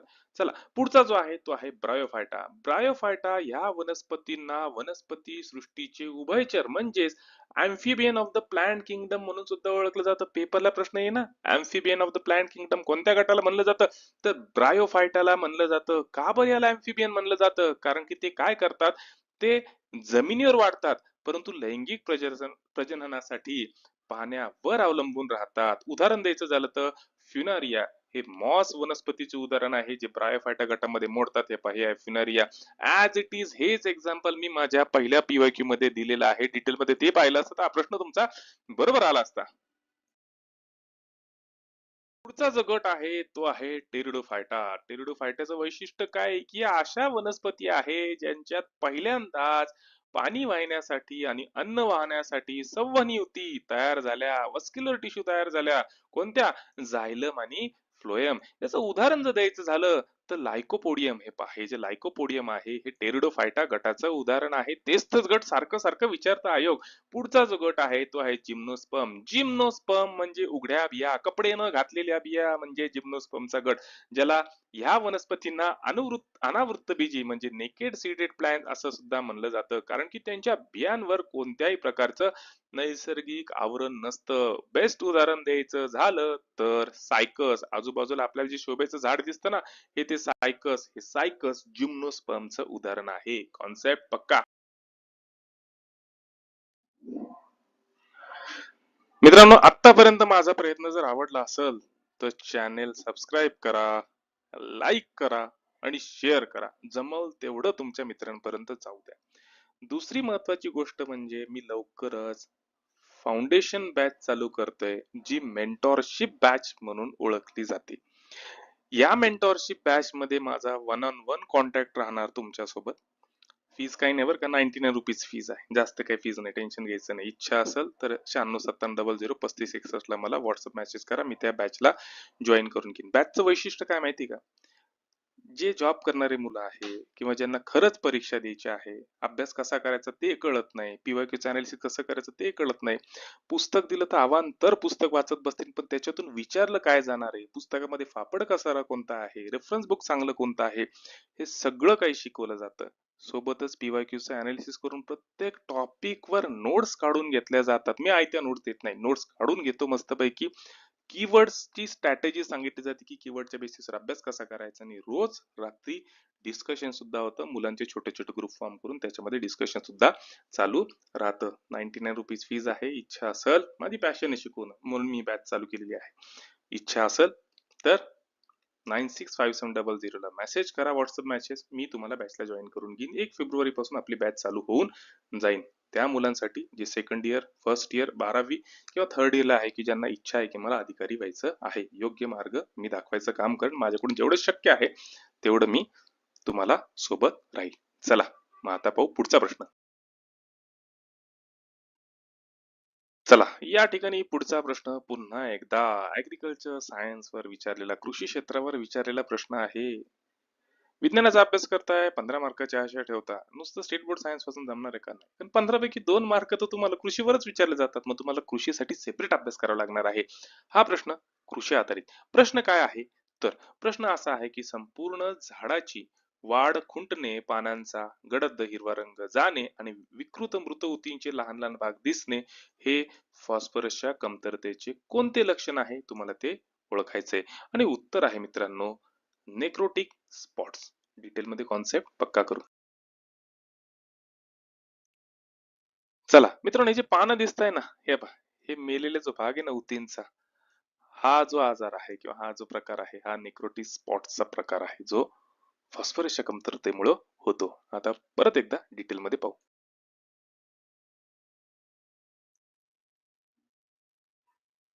या स्लाइड मध्ये मी एक्सप्लेन काहीच करणार नाही, तुम्ही पॉज करा आणि याच्या नोट्स बनवा. याच्यावर परत एखादा प्रश्न विचारला जाऊ शकतो.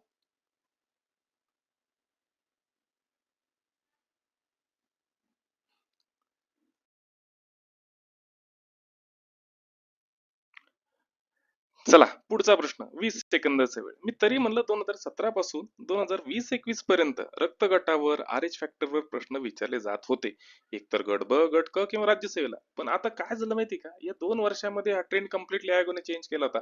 पण आयोग आता पुन्हा एकदा या रक्तगटाकडे वळलेलं आहे. त्याच्यावरचा प्रश्न प्रश्न काय आहे, तर प्रश्न हा आहे की ABO रक्तगटाचा शोध कुणी लावला होता, तर शोध लावला होता कार्ल लँडस्टेनर यांनी. डिटेल मध्ये कॉन्सेप्ट पक्का करू.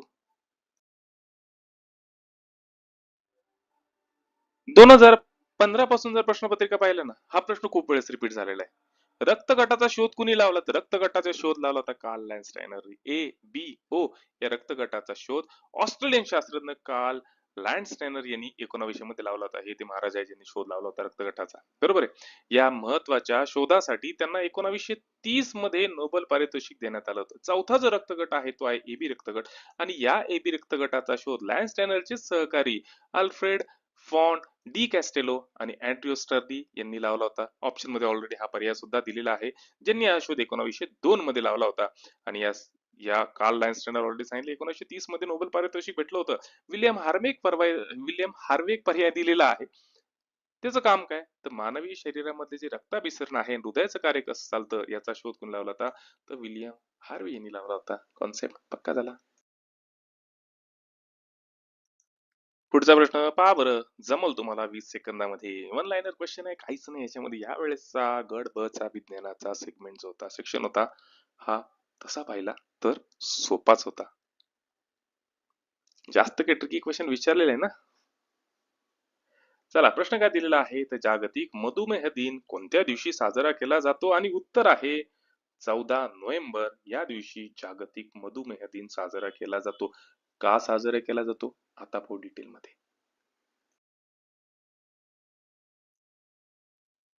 Insulin does not belongs to me, it belongs to world. Sir Frederick Banting. जागतिक मधुमेह दिन जागतिक स्तरावर मधुमेहाबद्दल जागरूकता निर्माण करण्यासाठी दरवर्षी 14 नोव्हेंबर हा दिवस जागतिक मधुमेह दिन म्हणून साजरा केला जातो आणि हा दिवस जो आहे हा फ्रेडरिक बेंटिंग यांच्या जन्मदिवसानिमित्त साजरा करण्यात येतो. इन्सुलिन खूप मोठं काम केलेलं आहे या माणसाने, ज्यांनी 1922 मध्ये चार्ल बेस्ट यांच्या समवेत इन्सुलिनचा शोध लावला. कमेंट करून सांगा बरं, या महाराजांना कुठल्या वर्षी नोबेल पारितोषिक भेटलं होतं?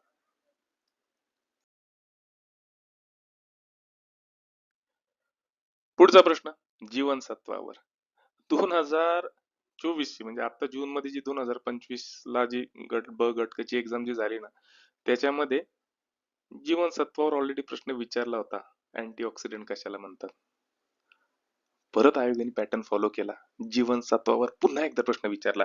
प्रश्न काय आहे, तर या जीवनसत्वामुळे रक्त साकळण्यास गोठण्यास मदत होते. जीवनसत्व की. आता कॉन्सेप्ट पक्का करू. आता हे विटॅमिन के जे आहे हे रक्त गोठण्यासाठी कामाला येतं, आपल्याला माहिती आहे, ते अतिशय महत्वाचं आहे रक्त गोठण्यासाठी. पण होतं काय हो, रक्त गोठणं म्हणजे काय असतं की आपल्या शरीरामध्ये प्रोथॅम्बिन नावाचं प्रथिन असतं. आपल्याला जर का जखम झाली तर हे प्रोथॅम्बिन नावाचं प्रथिन काम करायला सुरुवात करतं आणि एक चेन रिएक्शन चालू करतं, ज्याला कास्केड रिएक्शन म्हणतं. आणि जिथं जखम झालेली आहे, जिथून रक्तस्राव होतोय, तिथं खपली तयार करतं. ही खपली म्हणजे काय, तर फायब्रिन नावाचं जाळं. हे प्रोथॅम्बिन तयार करण्यासाठी आवश्यक काय असतं, विटॅमिन के. हे जर का नसेल शरीरात तर रक्त गोठण्याला वेळ लागतो किंवा गोठत नाही. आता इतर पर्याय टॅली करू. आता तुम्हाला एक मजेशीर गोष्ट सांगू का. जीवनसत्व ई जो आहे ना, हा दुश्मन आहे जीवनसत्व के चा. जीवनसत्व के जे रक्त गोठवण्याचं काम करतं, त्याच्या उलट काम जीवनसत्व ई करत असतं. अधिक प्रमाणात जर घेतलं गेलं तर रक्त पातळ करण्याचं काम आणि रक्तवाहिन्या मोठं करण्याचं काम सुद्धा करत असतं.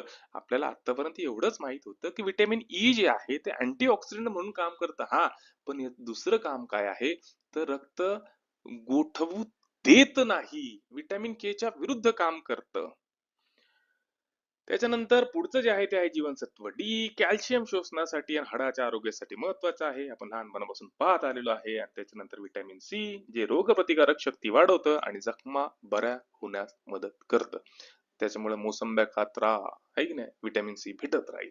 चला पुढचा कॉन्सेप्ट. हा मित्रांनो, जीवनसत्वावर माझा 15 मिनिटाचा डिटेल व्हिडिओ आहे. तुम्ही म्हणत असाल, कमेंट केली तर मी डिस्क्रिप्शन मध्ये देतो, जमलं तर वाच किंवा पहा.